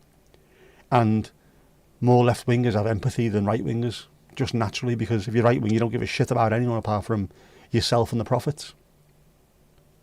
So of course, all your actors in the BBC and all your musicians, whatever, are going to be left-leaning. However, just watch Question Time for the last 5 or 6 years. It's bizarre. It's bizarre. But that's what they did. Tories came in and just filled the BBC full of their people. So now it's difficult to have a different point of view to, this is what we're telling you. This is what we're telling you. That's how you get rid of democracy. You grab the narrative and then buy the courts. You know what I mean, bro?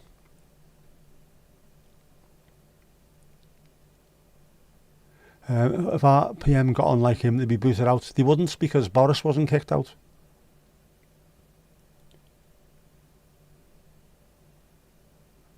Yeah, half the country voted for him. It's also bizarre over in the States because they've got the college vote, haven't they, rather than the popular vote, which counts. So there's places with about 5 people which has got more votes than the whole of California combined. Yeah, all the American elite colleges for service personnel have been told to remove the DEI related stuff. It's just, it is absolutely 1939, isn't it, all over again. Well, 1933 all over again, but you know what I mean. It's exactly what they did. Yeah, deported an American dad to an El Salvadorian gang prison. Oops, can't get him back. It's mad. Yeah, no court, no nothing. Just binned. We'll worry about that at a later date. Keep the people dumb by vicious media. It's been going on for years. That's exactly what they do. Dumb it down. 2025 mentioned a lot. Project 2025. It's coming. It's coming. You predict a future ep of something like Quantum Leap where the orange baby didn't survive the attempt. The thing is, how much worse could it be? Oh boy. Like a bit of Quantum Leap. Yeah, demanding anyone they trade with to abide by the no DAI rules as well. They tried to mention it with France, didn't he? And France told them in no uncertain terms to Foxtrot Oscar. Not a chance. Just stupid. Yeah, loads of power from the Senate and Congress has been transferred back to the executive branch. The president is way more powerful than before because they weren't asked. As long as we're getting our money. But no. Because now he'll decide what he wants to do, and it will be like Hunger Games, this, I'm telling you. It'll be like Hunger Games.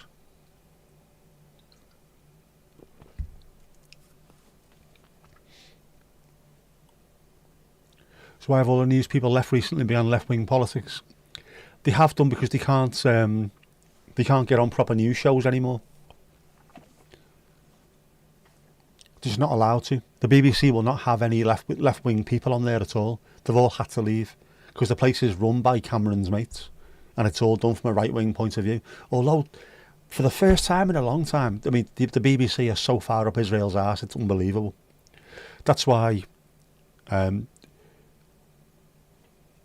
Palestinians die, Israelis get murdered. If you listen to the news, that's what happens. They lied about all those the medics being assassinated, didn't he?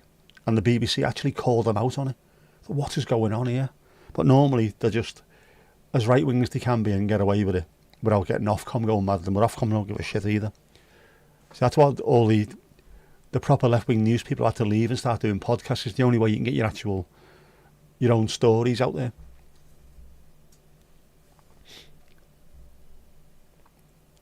What is the POTUS? The President of the United States. And the FLOTUS is his bird, First Lady of the United States.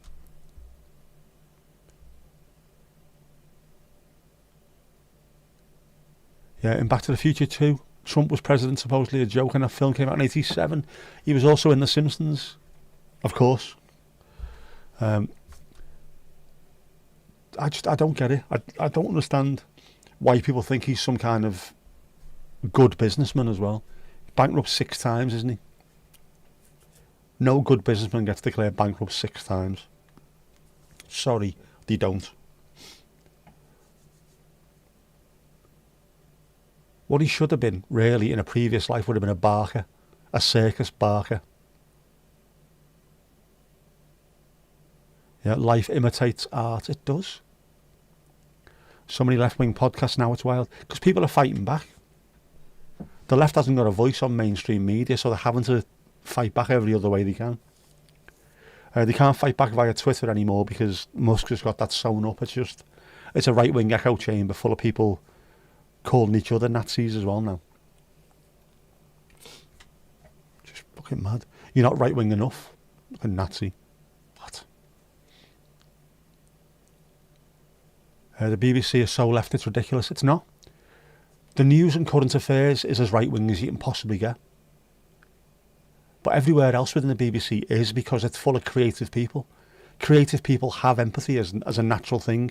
You can't be a stand-up, really, and be right-wing because the British people don't laugh at punching down.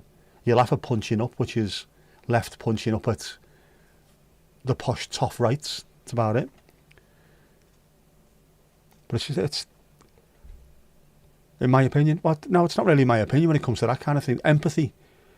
Actors, and as I say, actors, musicians and things like that, you have to have empathy. Very few people who are empathetic are also right-wing, because it goes against being empathetic. Putting yourself in their shoes can't really work. I'm so left I can't see it. Steve, I can see it, mate. I'm a Scouser. My granddad was a docker. I am very, very left-wing, because I believe that we should look after each other. I don't believe we should be making profit off the back of people. I just don't believe any of that whatsoever. I don't believe the land should be owned by people who don't even live in this country. I don't believe that the papers and the media should be owned by people that don't live in this country, who should be telling us who to vote for. Very, very left-wing. I'm a Scouser. Of course I am. That's what happens if you go to Newcastle. It'll be the same. Glasgow, anywhere where there's dockers or shipbuilders, they'll be left-wing. And it's through a lived experience as well. But the whole point of being right-wing is it's the aspirational side of thing. I am going to get on, and it doesn't matter who I tread on to get to where I'm going to go to. I will get on. As an entire country, if you're right-wing, it doesn't matter who we piss off in the world, as long as we move forward. Left-wing, of course, is the other side of it. Look after people before profits.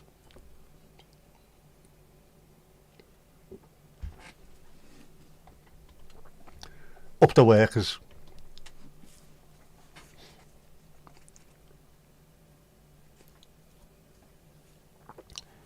Yeah, Blair did start an illegal war. He did. Must be up there, and Thatcher, definitely. Blair was hated by people as well, with the sexed up documents for going into Iraq. And he's another lunatic. He's the right wing of the Labour Party. Centrism, I despise it. I absolutely despise it. I don't believe centrism actually works. It can't possibly work. Blair came in and started the Private Finance Initiative, which meant that things like HMRC, all the buildings got sold to other companies, and then, in theory, what they were supposed to do is they charged rent on those properties, and they were then in charge of the upkeep of them. So what they did is they charged rent, and the company was based over in Jersey. We couldn't even claim tax on what they were making. And then we ended up with loads of buildings that were out of date and they wouldn't look after. Fucking Blair, man. What an absolute tit.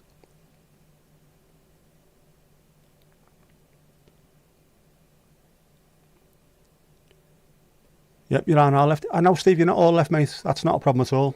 I am, no. So I'm only speaking on my experience and what my thoughts are.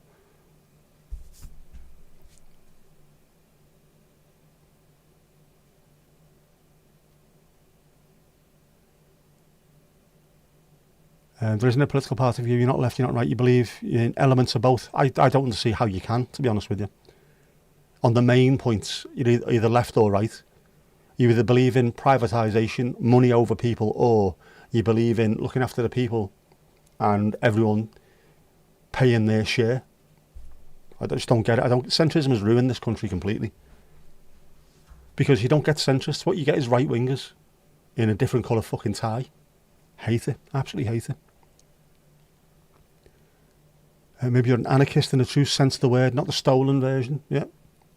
Sexed up documents sound like they should stick together. The whole thing shouldn't have stuck in the first place. Because they were all just made up. Made up by a student had made it all up online, and they copied and pasted it and then went and bombed an entire country. Ridiculous. Believe in free trade, we also believe in looking after the poor. The free trade is not an issue until it becomes an issue.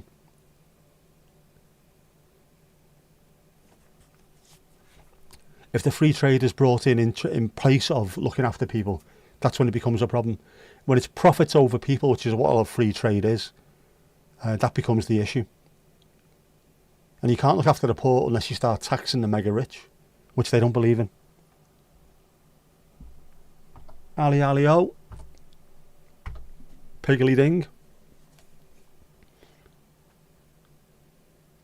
So what's the crack? Ain't nothing going on but the rain, child. Jackie, you're a little to the left. You're doing the time warp there.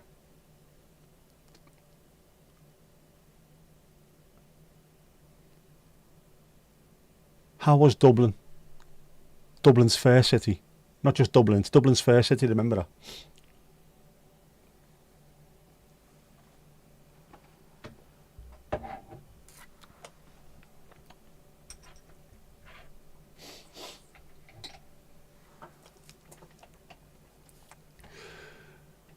It was lovely. The wind was brutal. It has been a little bit, hasn't it? It calmed down over here today, so it was quite nice. And the wind was actually, it was a nice temperature. Friday, it was absolutely freezing me to bits. But I was happy with Friday. Get that first proper sunset stream out the way, the first proper one.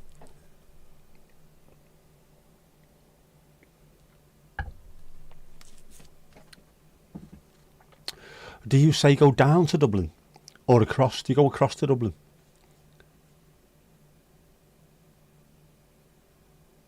Good point. Because it depends on where you are, doesn't it? You're further north, obviously, so you would say going down to Dublin, but I don't know, Offaly. You said up, going up to Dublin. Do we need a map? There isn't a single political party you vote for today. Live and let live. Let you do your own thing. I've been a Labour supporter all my life. I couldn't vote for them at the moment. Genuinely couldn't vote for them. But then again, yeah, I think I'd struggle to vote for anyone else. Maybe Green, that's about it. Or Independent if there was someone who's actually willing to do something to help the people. But there aren't. And the people who are politicians these days are not representing the people. They're just there to make money for themselves and whoever can put more cash in their back pocket. And if you speak to your local MP about something that affects you or that you're interested in, and the entire community that he's from says, we don't believe that this should be happening, like voting against war in Iraq or something like that, we don't believe this should be happening. The next thing that happens is they just turn around to you on a doorstep and say, well, tough decisions have to be made. We don't agree with selling off the NHS. Well, tough decisions have to be made. Yeah, but you're supposed to represent the people from here, and we all say you shouldn't be doing that. Yeah, but tough decisions have to be made. Sam will vote for someone else then, you prick. And the next prick comes along, and they're getting paid by the same people. Tough decisions have to be made. I hate them. I hate them all, man.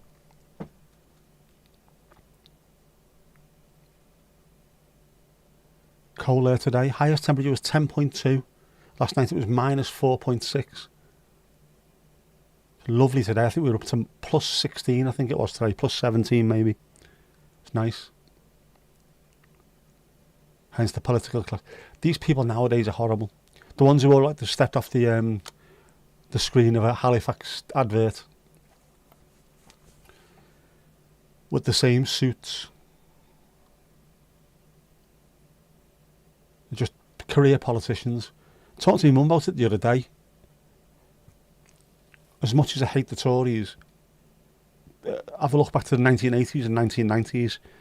I can vehemently disagree with their policies, but at least they had brains. You can look at them and think, oh, well, you know, or at least they were decent people. They're just, their side of the coin was different to yours. Not anymore. I mean, John Major was laughed about. Now he looks like an absolute political colossus compared to these fuckwits.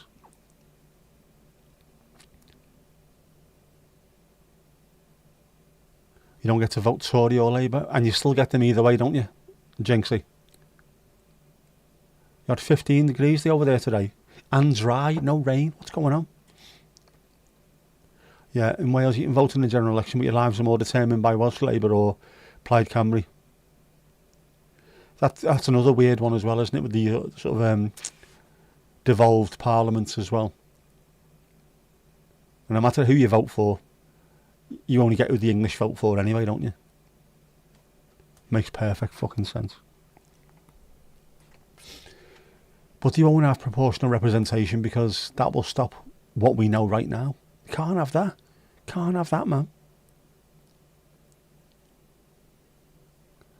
Fairly normal for April over in Denmark, yep. It's a bit colder than we are. Obviously, we have the Gulf Stream keeping us nice and warm.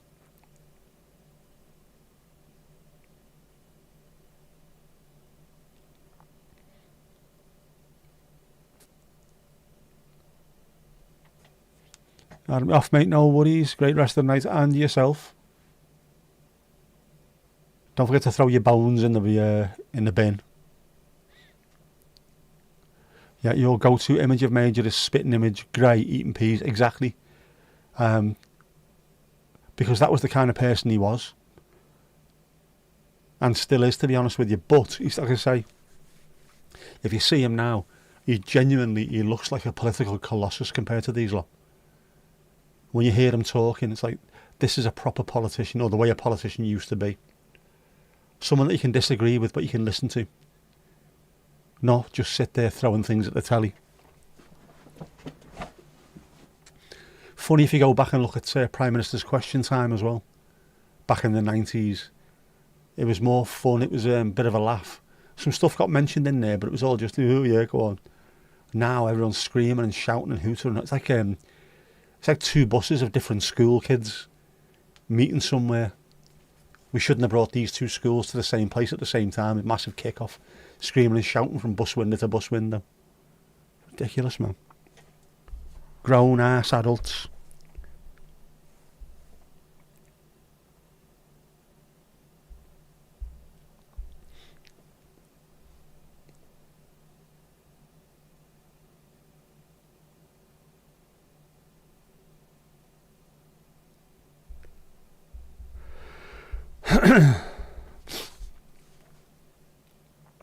Any word on Tom Tom? Tom Tom was in here earlier on.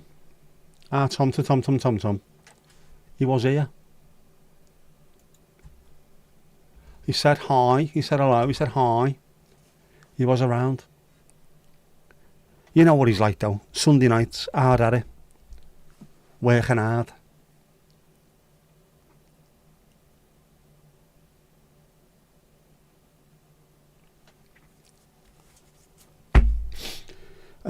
Highest and lowest temperature here so far is plus 20 last Friday to minus 14 in January. That is quite the swing. You're going to say eating curry, that's definitely too far. Definitely too far. Edwina and him. Oh man. You couldn't have written that, could you? You couldn't have written that.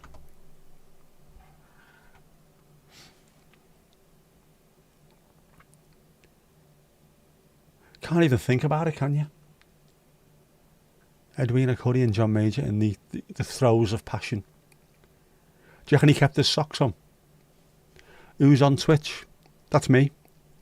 I just said hi in general.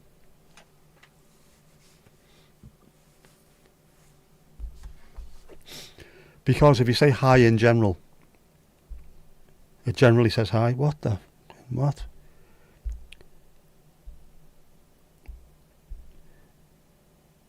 Ali, here we go. Right. Yeah. You see, I sort of knew. I thought Offaly, which you can see is in the, about there, this kind of height. You see, blue. And Dublin's in purple, which is slightly above it. I thought it was a cross. I sort of knew that. I don't know my Irish geography too well, but obviously I know Belfast, Cork, Dublin, Galway, Donegal, and Sligo as well, because of Seamus.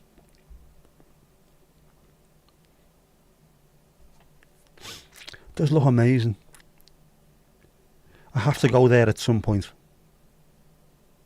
The Auto Alex video the other week was gorgeous. Just travelling round the western point of Ireland and the southern point. Beautiful, man. So good. But yeah, there you go. Hopefully Kildare, Dublin. So you'd say up, but it looks across to me. Just saying.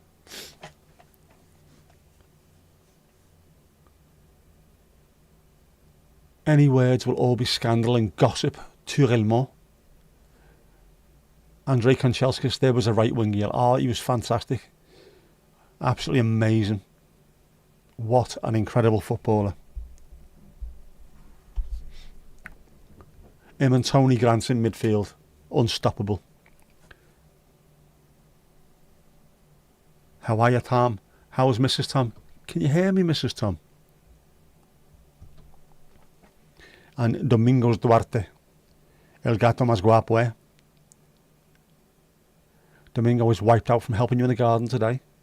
Mrs. Tom is wiped out from our busy couple of days in that there London there. Did you get mugged in London? Everyone gets mugged in London, don't they? That's not what they say, they get mugged in London. It's very colourful. He's working and lurking, but he's never shaking.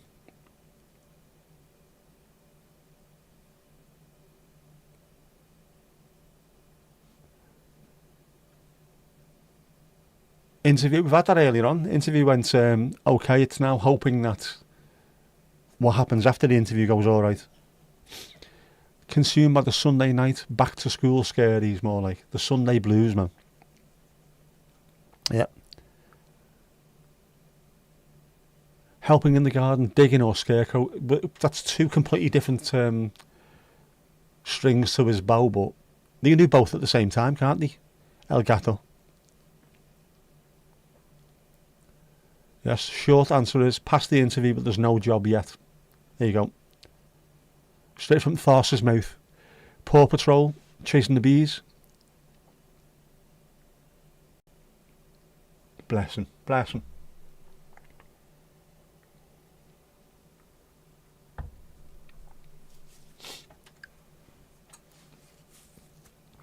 I wishing you all the best. Hopefully, it all goes well. Needs to go well, man.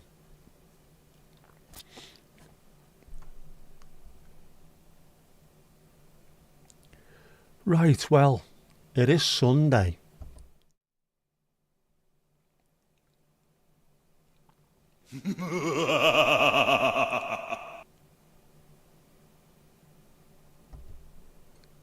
Call me the horse whisperer.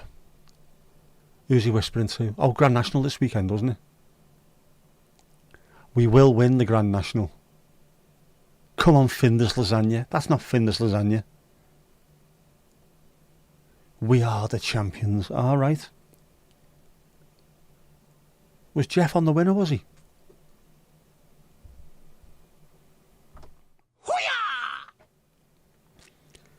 I didn't know Jeff was on the winner. More of that later, though. More of that later. Yeah, you could tell it was the Grand National weekend. The amount of helicopters that were flying around was ridiculous. Even this far north. Because there was quite a few that were based in Blackpool. Jeff's had work done. He has, hasn't he? Jeff has definitely had work done. Second Jeff. Cheekbones Jeff is back, isn't he? Gary Newman Jeff again. He is. He's definitely had some work done, and thankfully I think I might have sorted out the AI prompt to make sure that he remains Cheekbones Jeff. Got to keep you ladies satisfied, haven't we? Yummy Jeff. He's looking well, isn't he, Jeff, considering he's somewhere between 400 and 6,000 years old. Scrubs up well. Looks like he was born in the gym, like, doesn't he? Buff, hench, smashing it. Oh, thought I was going to sneeze there.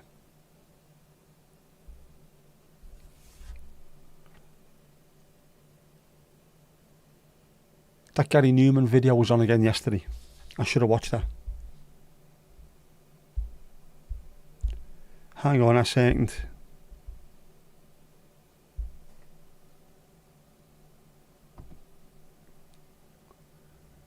Yeah, that's been on for ages, hasn't it?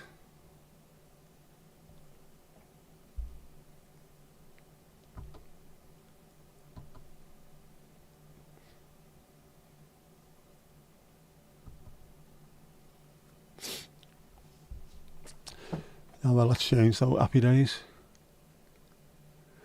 How's everything with me? I'm doing alright. I've been for another walk today. I I didn't take my camera with me. Didn't take any of my cameras with me. I just wanted to go out and do my walk. So I did. Which means I've hit my steps target again.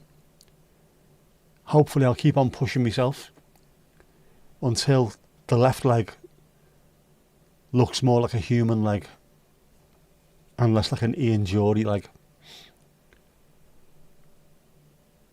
But I need to be careful as well.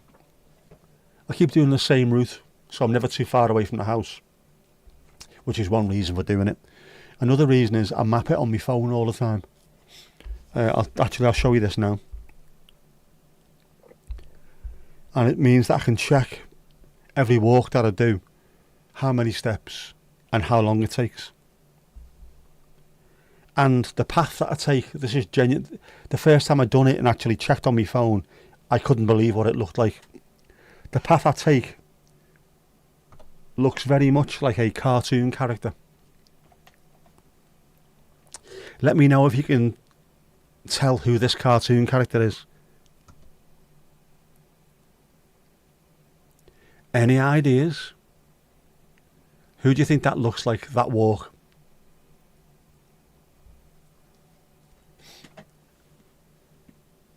Anyone? Bueller? Who do we reckon that is? Bart, there you go. Yep, Bart Simpson. Absolute Bart Simpson now. And that the very first time I done it, and when I got home I looked, I went, what the fucking hell's that? Has someone been messing around with my phone? Absolute Bart. Proper ninja kick, man. He has upgraded it. You are learning new tricks all the time. It's good to see. It's nice to see people learning new stuff. Especially given how in-depth some of this stuff really is. It looks like, was it like a 10 second to a 30 second clip on a screen, and it takes hours to do, genuinely. Even the arsing round doing Jeff, Horace and Kipper stuff on a Sunday takes ages to sort out. But it's worth it, because it's all about you people. Officer Karen. It shows, it does, doesn't it? It's a step up from the shit I've been doing. Thank you very much, Mandy. Make me look bloody awful now. Yeah, we do appreciate you. Thank you. Well said, Ali, we do. Mankman would have taken you a month. Now it won't. Now it will take you weeks rather than a month. Or days, even. Once it's a massive learning step doing some of these things. Just being able to do the basics. Once you go from being able to do the basics, if you learn a little bit every time, just do a little bit different every time, it does get, not only does it get easier, you can do more and more. Once you've learned a couple of tricks, those couple of tricks can get used for loads of other stuff. So all of a sudden you've gone from doing basic stuff to doing really complex stuff. And then after complex stuff becomes really complex stuff. Before you know where you are, you're Aardman animation and you're making proper 90-minute Wallace and Gromits. That's how they started off. Learn your little bit by bit.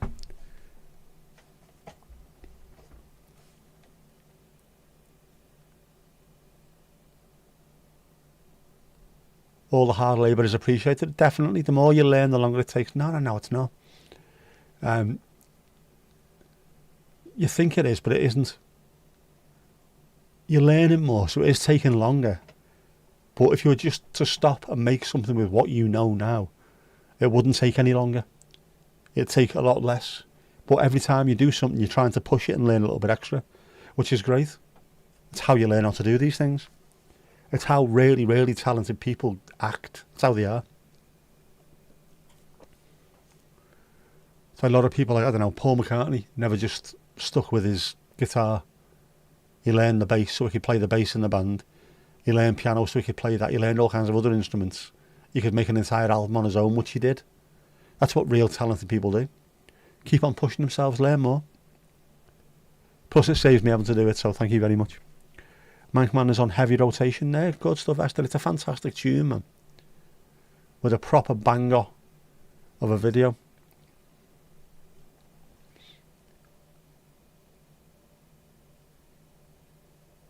Hopeful Sufferer over on Twitch. Best viewers on stream, boo. Nah, you're alright, mate. Much appreciated, though. I do appreciate that. But no. I don't think so.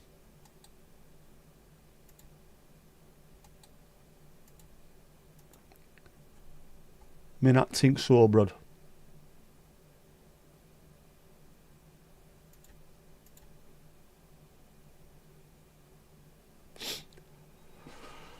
Oh, holy shite.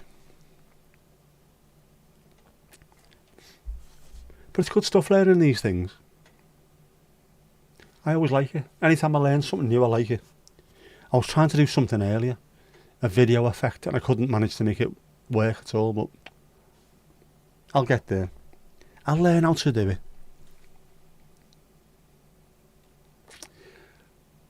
Is anyone a bit thirsty? Get your orders into our Ali. Manny will be creating videos in no time. She will, absolutely. Loads of them. Donald, how you doing, bud? Yeah, right, what?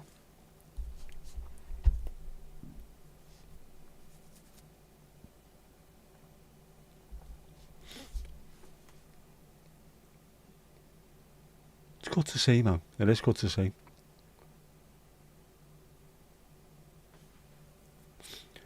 Water for you? A water? What? Feckin' water.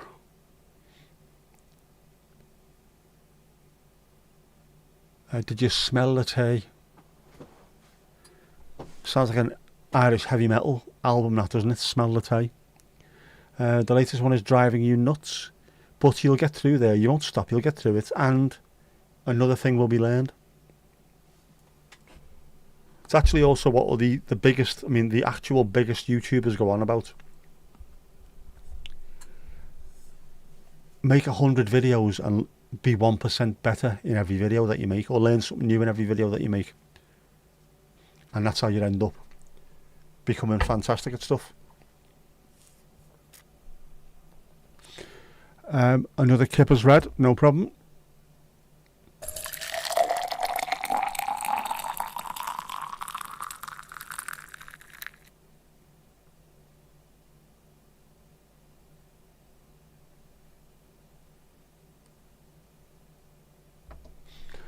We've lost half the audience to the bathroom now. Wait for them to get back. You do try to smell nice. Fragrant, perfumed.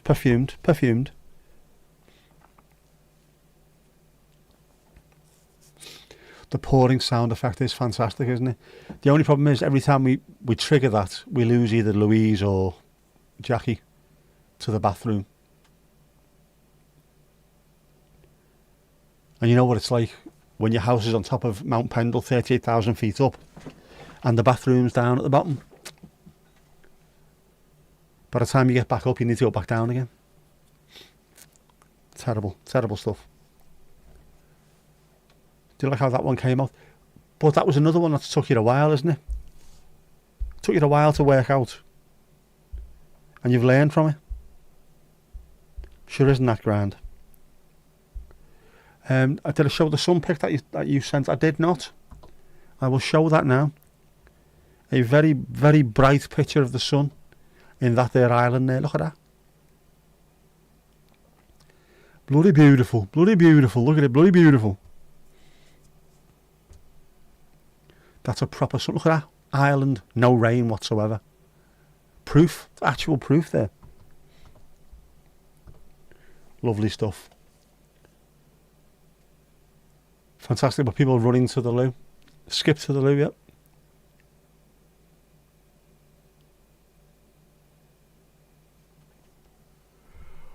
Oh.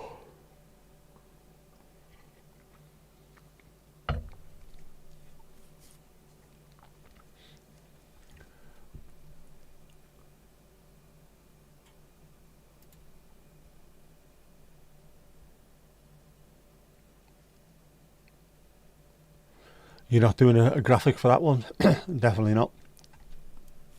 It was on your way out of Dublin, of that there Dublin there, to give it its full title. Because that's like sort of the Irish London, isn't it? That there London there.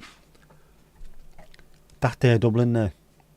A whiskey, a nice whiskey, lovely stuff. Yeah, your pictures of the sky and the birds have been lovely. They have. It's really nice as well just to see something positive.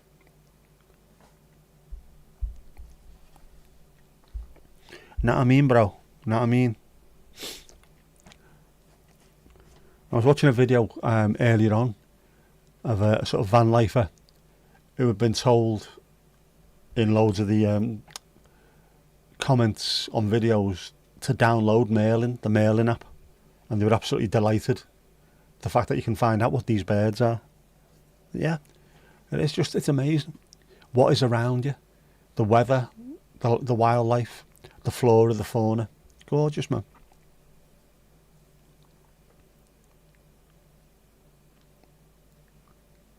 Merlin suggested that you had a linnet in earshot in the garden earlier. I was surprised, not by that, just by in general. They're runcorn, aren't they, the linnets? Sat in the garden last year and having a cup of tea, just put it on, and there was 15 different bird species just in my garden. Well, around my garden, obviously. That blew my mind, that. If you're in the garden and you've got Merlin on your phone, just put it on and leave it for a little bit of a while and see what you get, because you'll be surprised. All I saw in the garden that day was, I think it was a pigeon. That was it, and then 15 things cropped up. The pigeon being not on the list, bizarrely. Can't have been doing anything. It was bizarre. Proper raving alleys. Ooch, ooch. You had a murder in the garden. Cat killed a bird. Oh, man. 15, actual 15. Which I know we're quite lucky in, as much as we get migratory birds, and we've also got the likes of the robin, the wood pigeons that are always here. But there's just so many things on there that blew my mind, man. Amazing. Yeah, cat murder, the murder of crows. It's just horrible, man. Very cute cat. We like cute cats. Has they got a cute cat?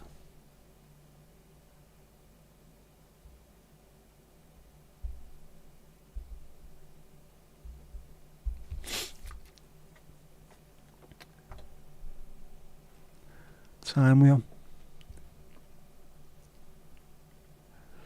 Right, well, it is Sunday. I'm going to do this one now to make sure I don't have to speed them up to get them in later, so to speak.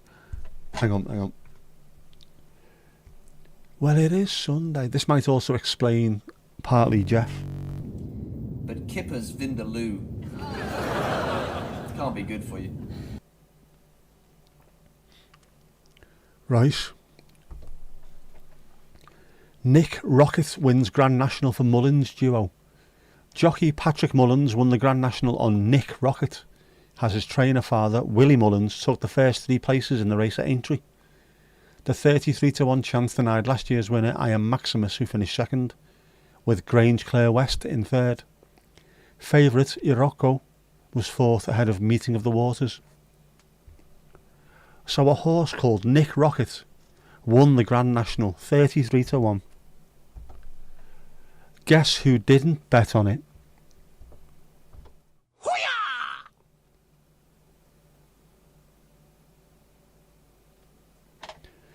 The amount of text messages I got off people over the weekend. Oh, I won money on the National because of you.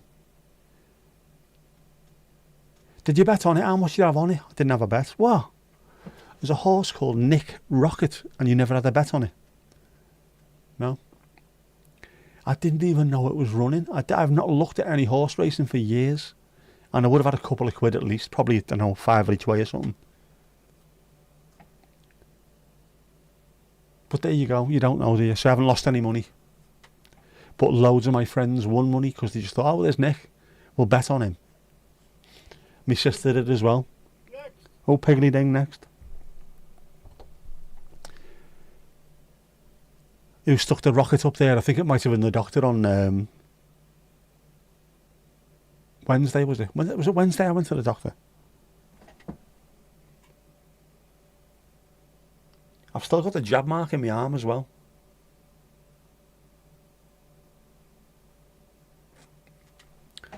Not good, that, is it? Didn't see Kippers as the betting kind. He gets up to all kinds. I think he was more annoyed that I never won, because I would have then spent some money on him. I might have bought him a waistcoat or something. Didn't even know it was Grand National weekend. It's flown by, hasn't it? Yeah. Normally, if I was in work, they'd be going round with the sweepstakes. I couldn't even think for a second there. And then if you're in work, people are passing around the paper. What do you fancy with the National? Would have had a quick look through. All right, I'm having that one. And also, whichever one was third, Grace. My friend Grace will work with was one of the ones who text me. Did you see it? Did you win? No. She must have had money on herself and on me, so. Actually, yeah. I should ask her for a cut of that. Where's part of your winnings here, girl?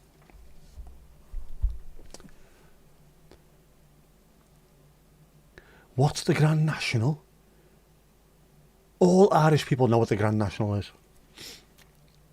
It's one of those days where 75% of Ireland comes over to Liverpool and about 50% goes back. Yeah, the horses.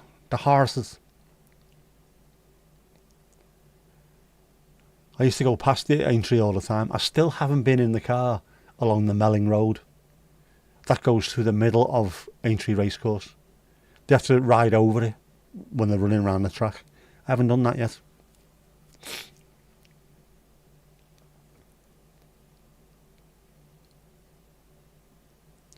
A very expensive bus ride it is, isn't it? On the Grand National Express. Yeah, but I've never been to the Grand National. I've been to Aintree, but it's always been like a midweek meeting, just in the middle of May or something mad. Never a proper huge day like that. Never been. I'm not sure I'd like to be honest with you. Got Ladies' Day on Friday. Used to hate that. I'd be working in town till 7 o'clock, and then on the train on the way home, you'd have all the pissed up people on there. To get to the train station, you have to walk down Castle Street. There's loads of squatting women in the street, a river of piss. This piss is washing the tango fucking stain off me piss flaps. Yeah. Yes, Ladies' Day indeed. Did you win anything? No, I was going to shag you. Proper ladies, know what I mean? Ladies' Day. Couldn't be further from Ladies' Day if they tried. Right, what have you done? What have you done? A pic and a video of the cat. Can we see if the video will work?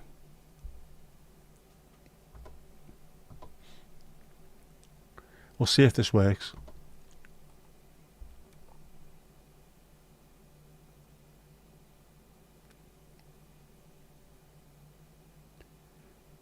Oh, the poor bird.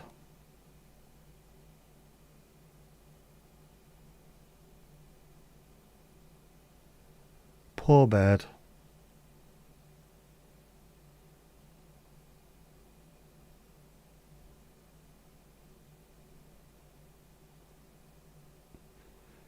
But it's nature, isn't it?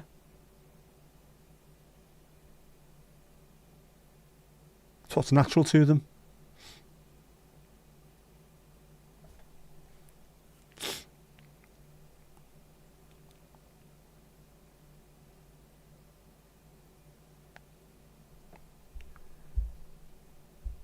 And there you go. The little tiger.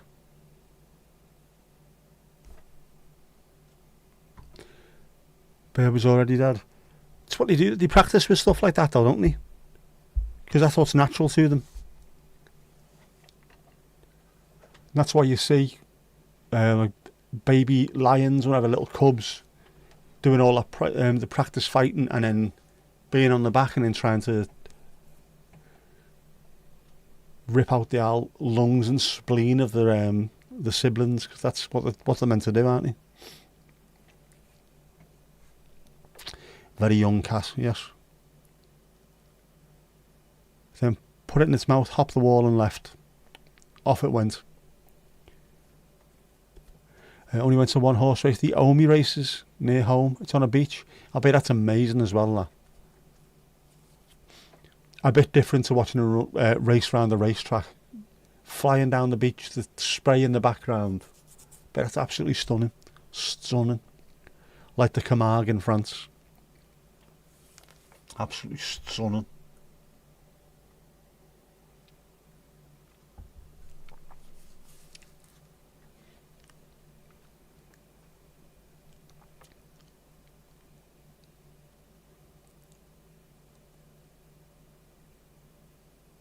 Your last dog, Jack Russell, used to pluck birds from mid-air, man. Mad Jack Russells, aren't they? Proper mad little hounds. My nan used to have one called Sam. That was evil. I'm convinced it was... Have you ever watched The Mask?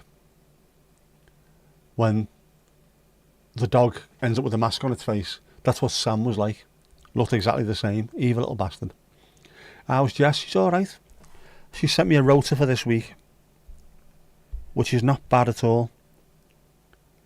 In fact, it's awful.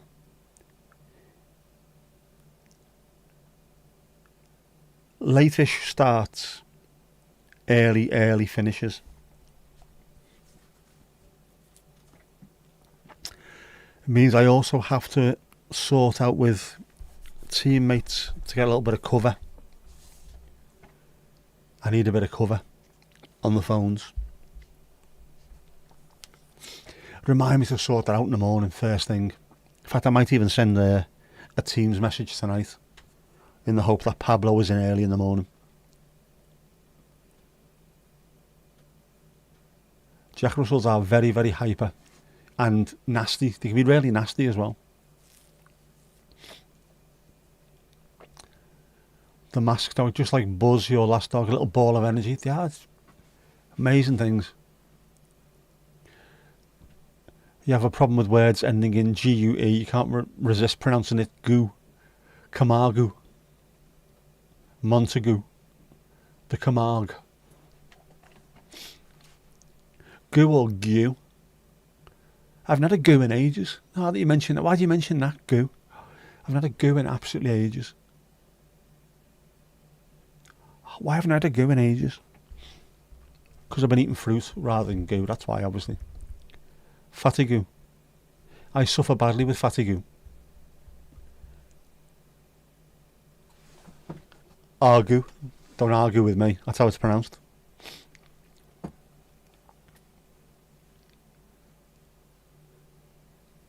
Have a right good go at that. Fugu.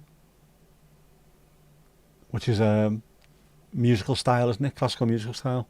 Toccata and fugu.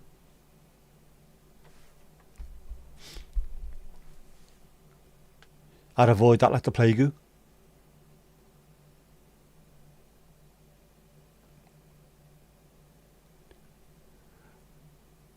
Yeah, you know, I think I've been maintaining my weight a little bit better recently. And I might be not eating about 27 goos per day. Oh, Good Heart by Fergal. I can't have a go with him. I can't have a go with him. The man has got a good heart, which these days is hard to find. He's trying to look after our rivers for us. His name is Rio, he is Rio Ferdinand. That's how the song goes, isn't it? Bit of Duran Duran. Oh, I haven't added In Excess to my 80s list. I haven't made my mind up yet. Every time I think of adding a song, I change my mind. Because I can't decide. And it keeps changing. New sensation.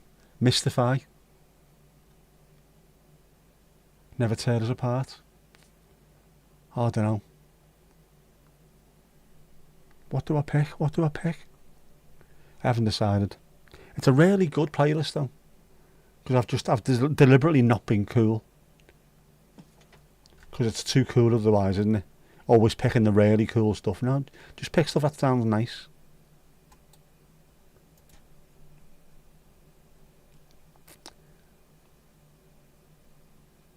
Know what I mean, bro?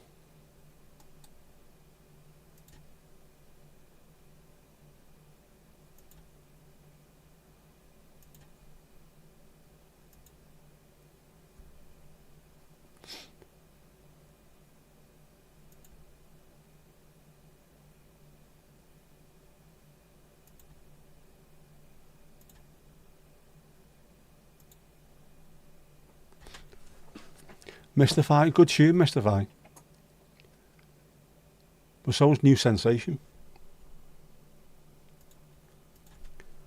So I can't quite decide yet.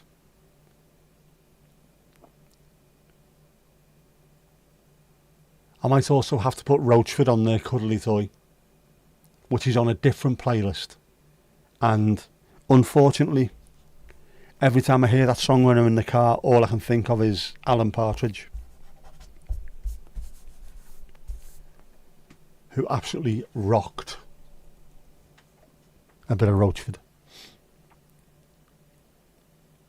Yeah, but Kick in Excess is a good album now. If you've not listened to it for a while, you should do. Lash it on Spotify and have a listen. It's better than I remembered, and I liked it anyway. But it's held up quite well. Love a bit of Cuddly Toy. He had one song afterwards as well, didn't he, which was a very, very, very minor hit. But apart from that, that was nothing. But if that's all you ever do, if that's your one and only hit, you can't do any better than that, can you? As a one-hit wonder. Have I got a walking song list? I have not. I don't listen to music when I walk. How weird that. I listen to the sounds of nature when I walk. Which the sounds of nature yesterday, Jesus man, that's a completely different sound of nature yesterday. 3 young girls in front of me, they must have been 16, 17 or something like that. That kind of age. Looked a little bit younger than Jess, but not by much. And I thought, I'm going to have to cross the road because I can't listen to this. Ewa! Insert boy's name, I shagged insert girl's name. Alright, and then he also shagged a ma. What is going on? He's only just 16. I was lucky to ride a bike when I was 16. I wasn't riding a girl and a ma. Jesus Christ, man. These kids nowadays, they've got no chill, man. They've got no chill. Bro got Riz, fam. Bro got Riz. Fucking hell, man. And I was walking behind. I thought, I'm walking behind, I'm limping. I've got one hand up here, probably slobbering out my mouth as well. I've got to turn around there because I just look like some kind of absolute, should be on a register kind of person. No, I'll cross. As soon as I get across the road, I'll straight over. Let them get on with it. Shut up, please be quiet. Yeah. Full of fast stuff that speeds you up. But I'll fall over. I will fall over. Utter filth. Filth. These youngers. Filth. I need to be careful. And I was thinking about this earlier on today. I'm having to be really careful where I put my feet. My left foot especially. And make sure that I lift it higher. Because the paving stones are all like that. They're all over the place. And then when you get across the road and then start walking up to all the new build houses, it's like tarmac on the sidewalks. On the sidewalks. But it works better. Because they don't get uneven. And if they do, or they break, someone comes out, cuts a little bit of a square and puts more tarmac in there, and it works brilliantly. Paving stones just get left until 5 people fall over and break their faces in half. Then they'll get fixed, and then 10 minutes later they go knackered again. So I need to be really careful. I can't run round, I can't walk really quickly, because if I do and I fall over, I can't put my left hand out to stop myself. I'll end up breaking the one good arm that I've got. Which is why probably I'm better off walking on sand. At least if I fall over, I won't hurt myself. It'll get sticky in the heat. That's the price I've got to pay for walking though, isn't it? I can have a shower when I get back. Oh, you mean the pavement? Your pavement's alright. Yeah, but it's alright actually, it's not too bad. That'd slow me down, would. Not as much as falling over and breaking my one good arm would. The one arm I use for doing everything. Not good. Tarmac. Very Scouse phrase. Tarmac. Tarmac.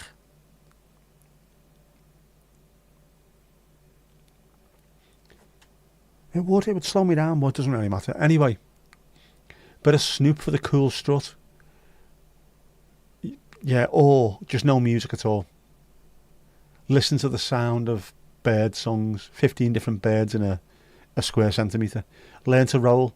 You gotta roll with it. Like Mankman. I could commando roll. Only I was wearing underwear earlier. Is this thing still on? Right, well, it is Sunday. Last one to go. Come on.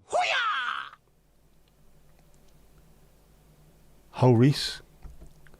Nick Rocket did run. Fleet of foot, strong of spirit. Dickhead didn't bet.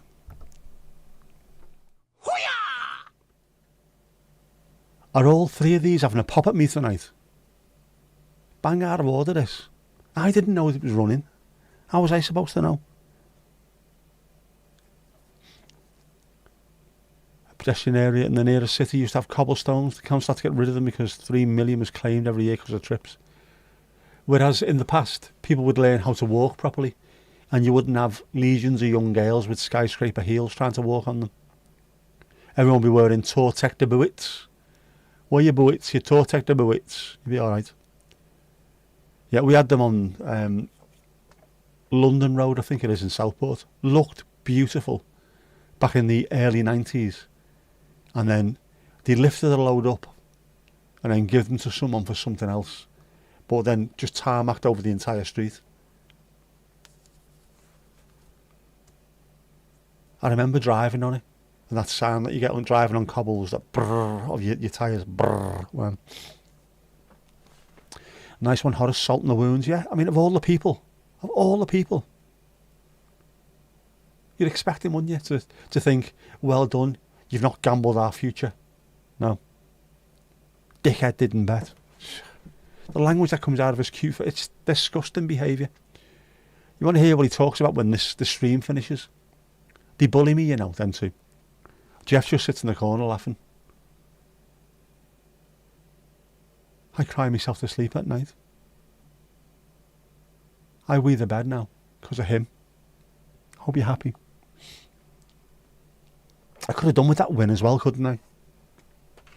To help go towards the camera purchase. Or if I'd have had a win, I might have even bought myself another lens because, you know, I'm like that because I'm a gear twat. No more buying, no more buying. Remind me that no more buying. I have everything I need now. Unless, no. A drone, another drone will be the next thing, but no. That's all I need. I've got everything I need now. Apart from get my teeth sorted out. Get that sorted. And hopefully, I think that's it. My car's going to be alright. Jean-Gers crossed, my car's going to be alright. I might at some point this year, I might have to get tyres. I think I might be alright for that for this year as well. I'll at least get them taken in and checked for tread depth and what have you. But if it's alright, they're staying on. They've been great so far. When's the Hawaiian shirt turning up? That should be some point this week. Ready for next Sunday at least. There you go. Because we need a Hawaiian shirt, we do. We genuinely do. Fair enough, we do. We need a Hawaiian shirt. And what can I get? What can I have with a Hawaiian shirt? What can I drink with a Hawaiian shirt? Corona. Not very Hawaiian, is it? 3D printer. Stop it, Mandy, stop it. Just dropped 1.5 long on the camera. Come on, la. It's just lenses. Because it's a full frame camera and I've mostly got APS-C lenses. But I've now got, or I will have when the new one arrives, I'll have 2 full frame lenses and you can use APS-C lenses on that camera. So I don't really need it. I'm sorted now, I think. I don't need... I've got tripods. I've got lights. I've got loads of mics. I've got everything I need. What I haven't got is any imagination or talent. Apart from that, we're halfway there, man. We're like John Bon Jovi on his way to Weston-super-Mare. Oh, we're halfway there. Oh, Western Supermare, pen swap, obviously. Could have got a good 3D printer for that money. I could have done. Instead, I got an absolutely exceptional camera for that money. An absolute world-class camera for that money. When you've got the pickiest of picky landscape photographers who are proper gear snobs, who have got YouTube channels, who are just, nothing's ever good enough for them, who then go and buy the same camera and say this is the greatest camera they've ever seen. Not for taking pictures, not for doing landscape, but for doing the behind the scenes that they do for their channel. This thing is the greatest thing ever. Brilliant. All the vloggers seem to love it. All the actual YouTube creators seem to love it. The first little bit of footage that I did with it, man, that's just with the kit lens, looked incredible. I can't wait to I'm going to have to do something. I'll have to make something up this week. I've done one little bit of the next Reason the Rhyme special dates, but I need to do the rest. That might be the next video that comes out. You might have 2 Reason the Rhyme videos, one after the other. But it looked absolutely amazing. And that was before we started having these really, really hot sunny days. That was outside Tesco on last night. So it would have been about 7:30, 8:15. The sun was in the background, just gone below the horizon from where I could see it. It still looked, oh man, it looked beautiful. I'm so excited about that. I've got cameras, I've got too many cameras. I haven't got a 3D printer. I haven't. Yet. If the channel pays for it, that's a different thing altogether, you see. I've still got money left outside left of my first YouTube payment, so that can also go towards the fund, which is basically just filling up my bank account again. Anything I can make will go back into it. But I did spend a lot because I deserve it. Fuck it, I deserve it. And if you see what it looks like, man, it's great. I need to go to Shopaholics Anonymous. Not that anonymous though. Yes, he's a shopaholic and he has a channel where young kids who are going past in a Mars car to Tesco, you got a channel, mate? He wasn't even Scouse. Shopaholic Unanonymous. Unanonymous. Fucking hell. I'm losing the plot now. Yeah, you can't call it that. The abbreviation would be SA. Which I think South Africa, doesn't it? Last orders from our Ali Ali out. Last orders behind the bar now. Last orders.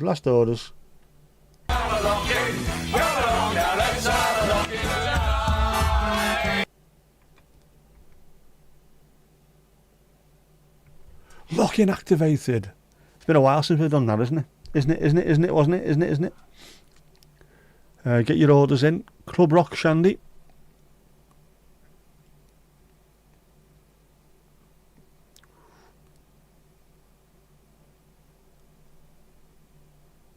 Pub Rock Shandy. There you go. Get yourself on the outside of that.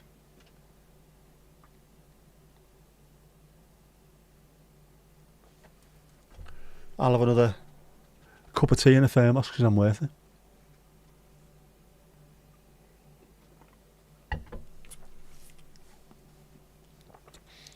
Beautiful shaved ice, like Jeff's eyes. No, that's chipped ice. He's got eyes like chipped ice.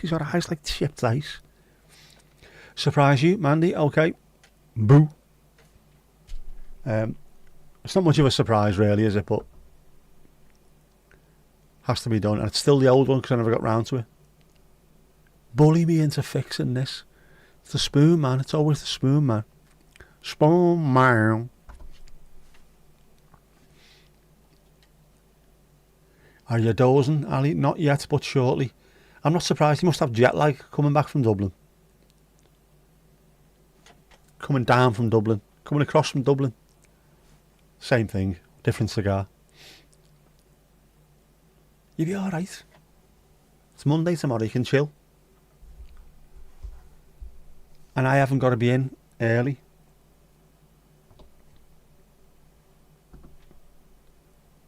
A bucket of tea. Tea. There you go.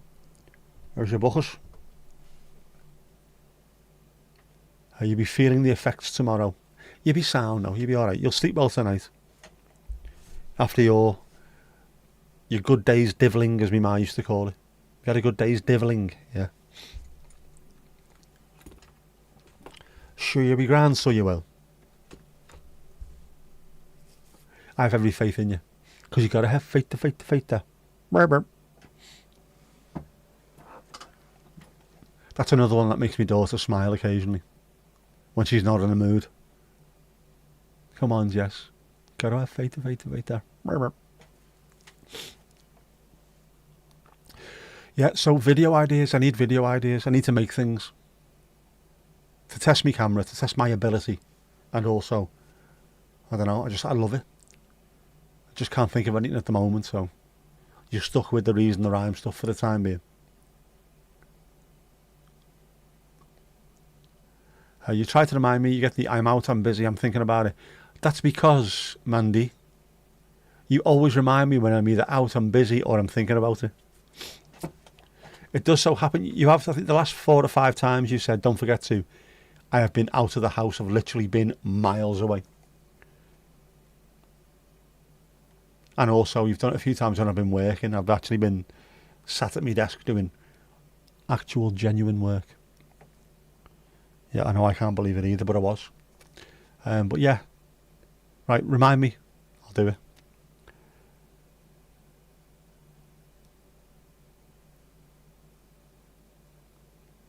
Hold the banana. Say, what? Who's holding a banana?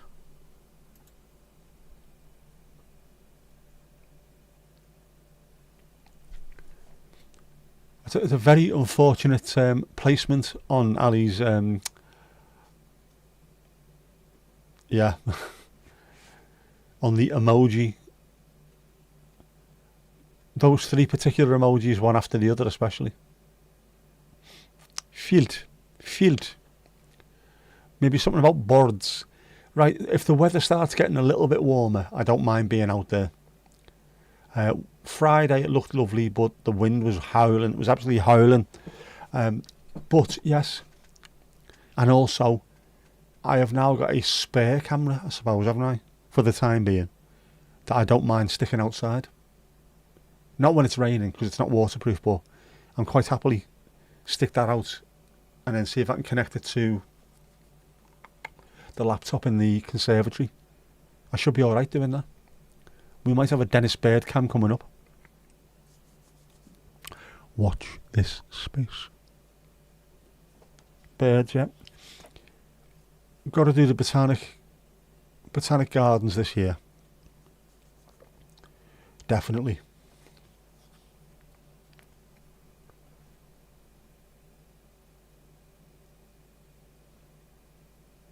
But do I do that on my own?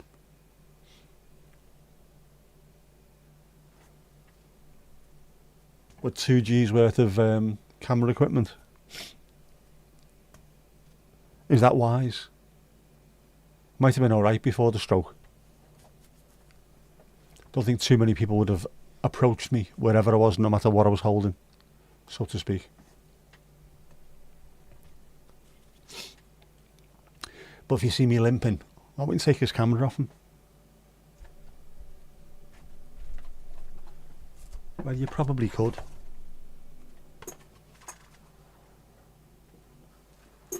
But you might get a smack in the mouth nonetheless, if you try. Just saying. Just saying. That banana is ornamental. What kind of ornamental? Where are you sticking that?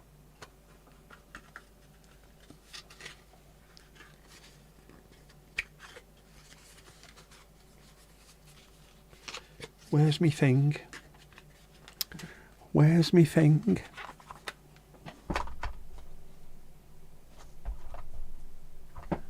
I've got an orange wrist strap somewhere. might have to put that on me cam. I'll find it later, I can't be asked. But I need to remember it, because it needs to go strapped to my wrist.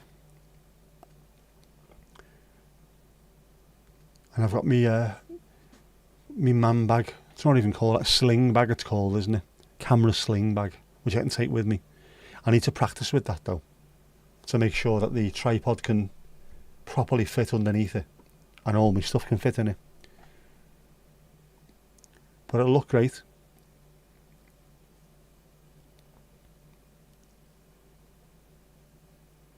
That's what they all say, yeah. The thing is with the yoke in my bob, I thought so. Next to the whatchamacallit.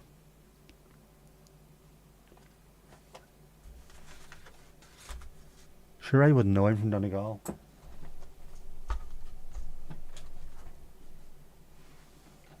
So what do you think of big box powders? Very interesting country singer.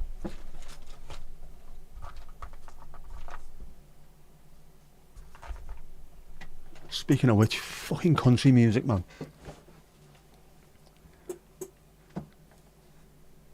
I can't be doing with it. Can't be doing with country music. Someone's just started putting it on the videos as well. Oh, it'd sound better without that. Or at least contemporised, man.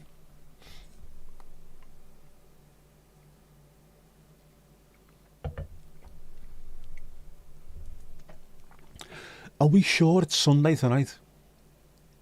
Are we 100% certain of that? Are we sure? This doesn't feel like a Thursday to me.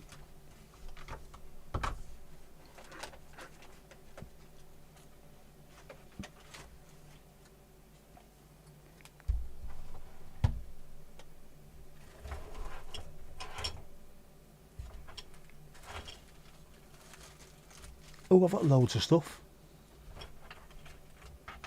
Stuff I forgot I had.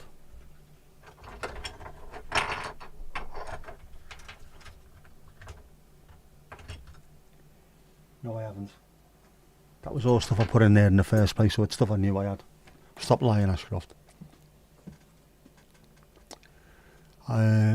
It's absolutely Sunday. Yep, you've got the existential dread. More so than usual. Tomorrow's going to be a good day. That's the way you've got to look at it. Tomorrow's going to be a good day. Lancashire win. Sun up. Sky blue. Not a cloud to spoil the view. But it's raining. Raining in Manchester. Because of the Pennines. So tomorrow's going to be alright. George Michael, man. Get away, fight the. It is Monday tomorrow. All got to stay till after midnight on Wednesday. Oh, no. No, I'm not going to be on till after midnight on Wednesday. Not a chance.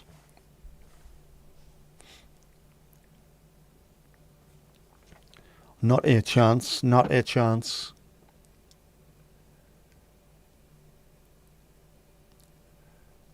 Do your current bosses know you're after new work? Can you hide it from people? I'm pretty sure that everyone where you work will end up knowing about what you're trying. Just seems to be that way. Well, it is in our place anyway. Have you heard? What? Morning, Jackie. We must and sing. I had to read that twice. I thought, what's Sting got to do with it? What's he doing? Why is he here? I thought he was an Englishman in New York. Apparently not.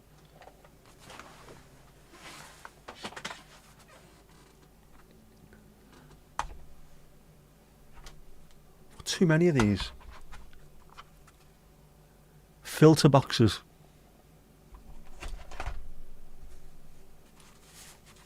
Filter bags.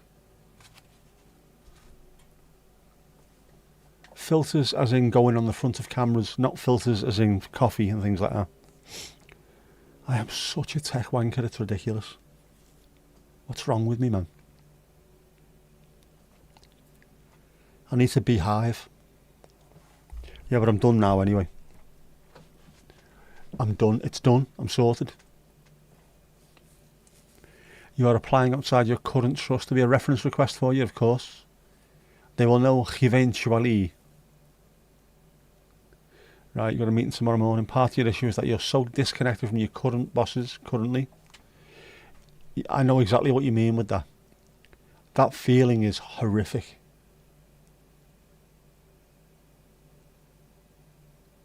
Absolutely. At least I'm just a tack wanker. I am. But it's worth it, genuinely. When you see the footage, man, wow, wow, wow. Stunning, looks absolutely stunning.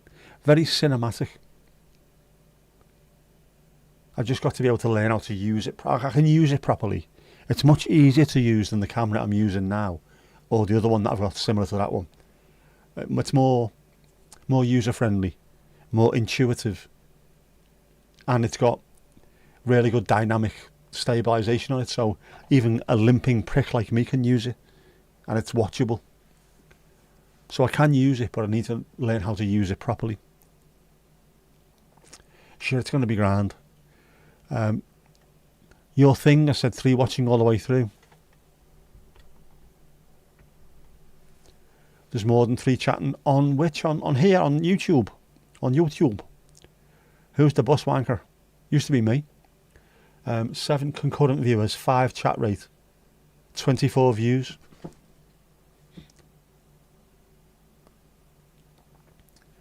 It's funny as well, doing the occasional ninja stream, just how many views they get.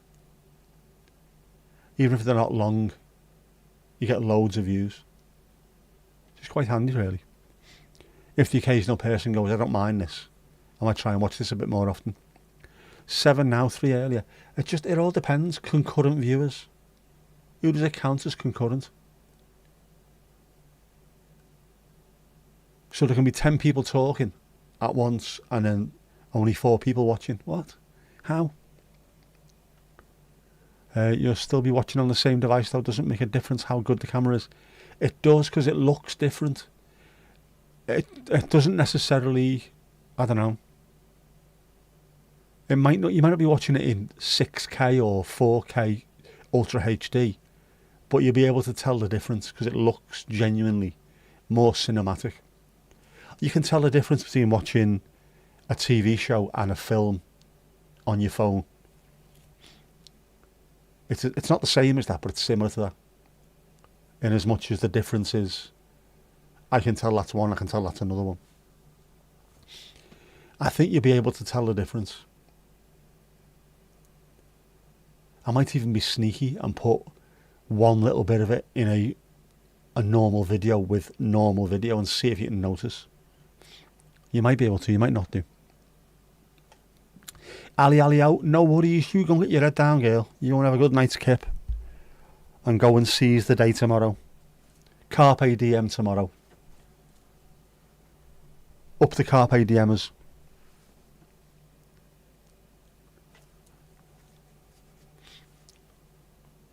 You're going to watch on your 3D printer. That's a hell of a thing to watch, that. A 3-hour stream normally takes about 24 days on a 3D printer, wouldn't it?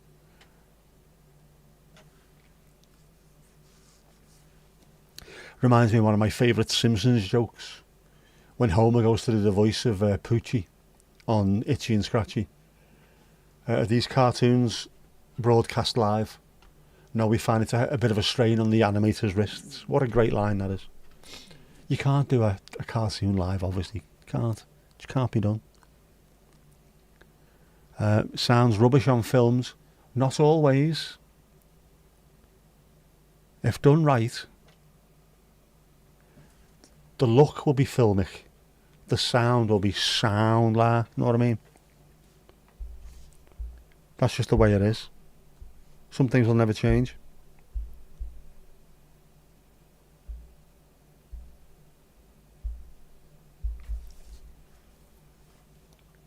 Bon nuit, mon chéri, as they say in Japan.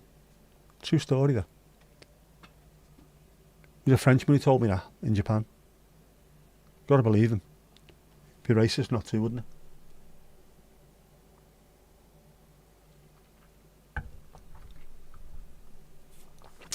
3D printer might be Christmas. How's that? Might treat myself to a 3D printer for Christmas. I've got to make sure, I've got to send me paperwork in to get me money back, or half my money back anyway, from the, is it the DVLA? Driving Standards, who is it? Who do you get your money back from the tax? Car tax. I'll keep an eye out. Send that, get me cash back. That'll come back as a cheque as well, that. That'll go straight in the bank.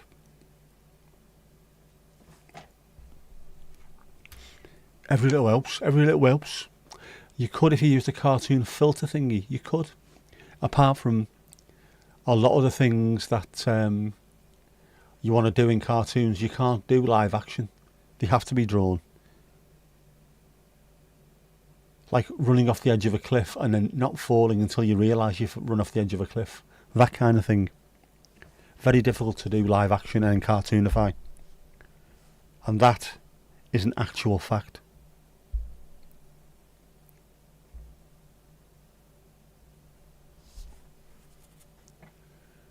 Know what I mean, bro? I won't leave it that long.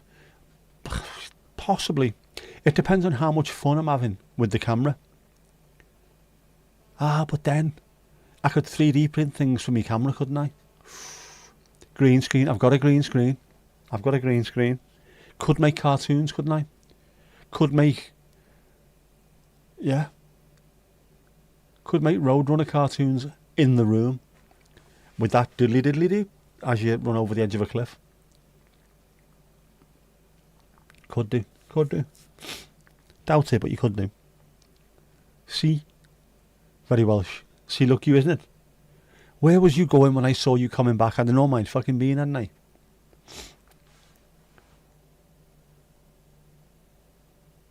Could do, I suppose. Alright, you're right.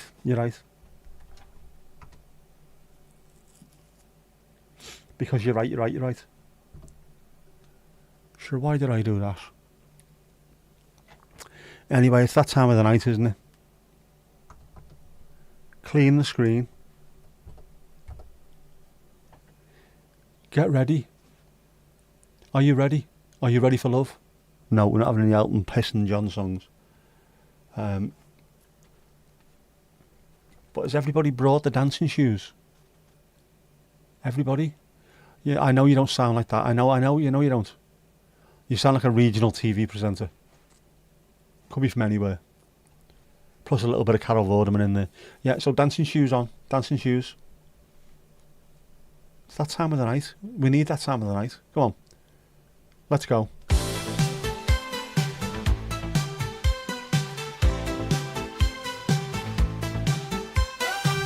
Another great night here at the Paris Pause. Folks, go give yourself a round of applause. We've had a good chat, told the odd joke. Now get in the hot tub for a ghost stream soak.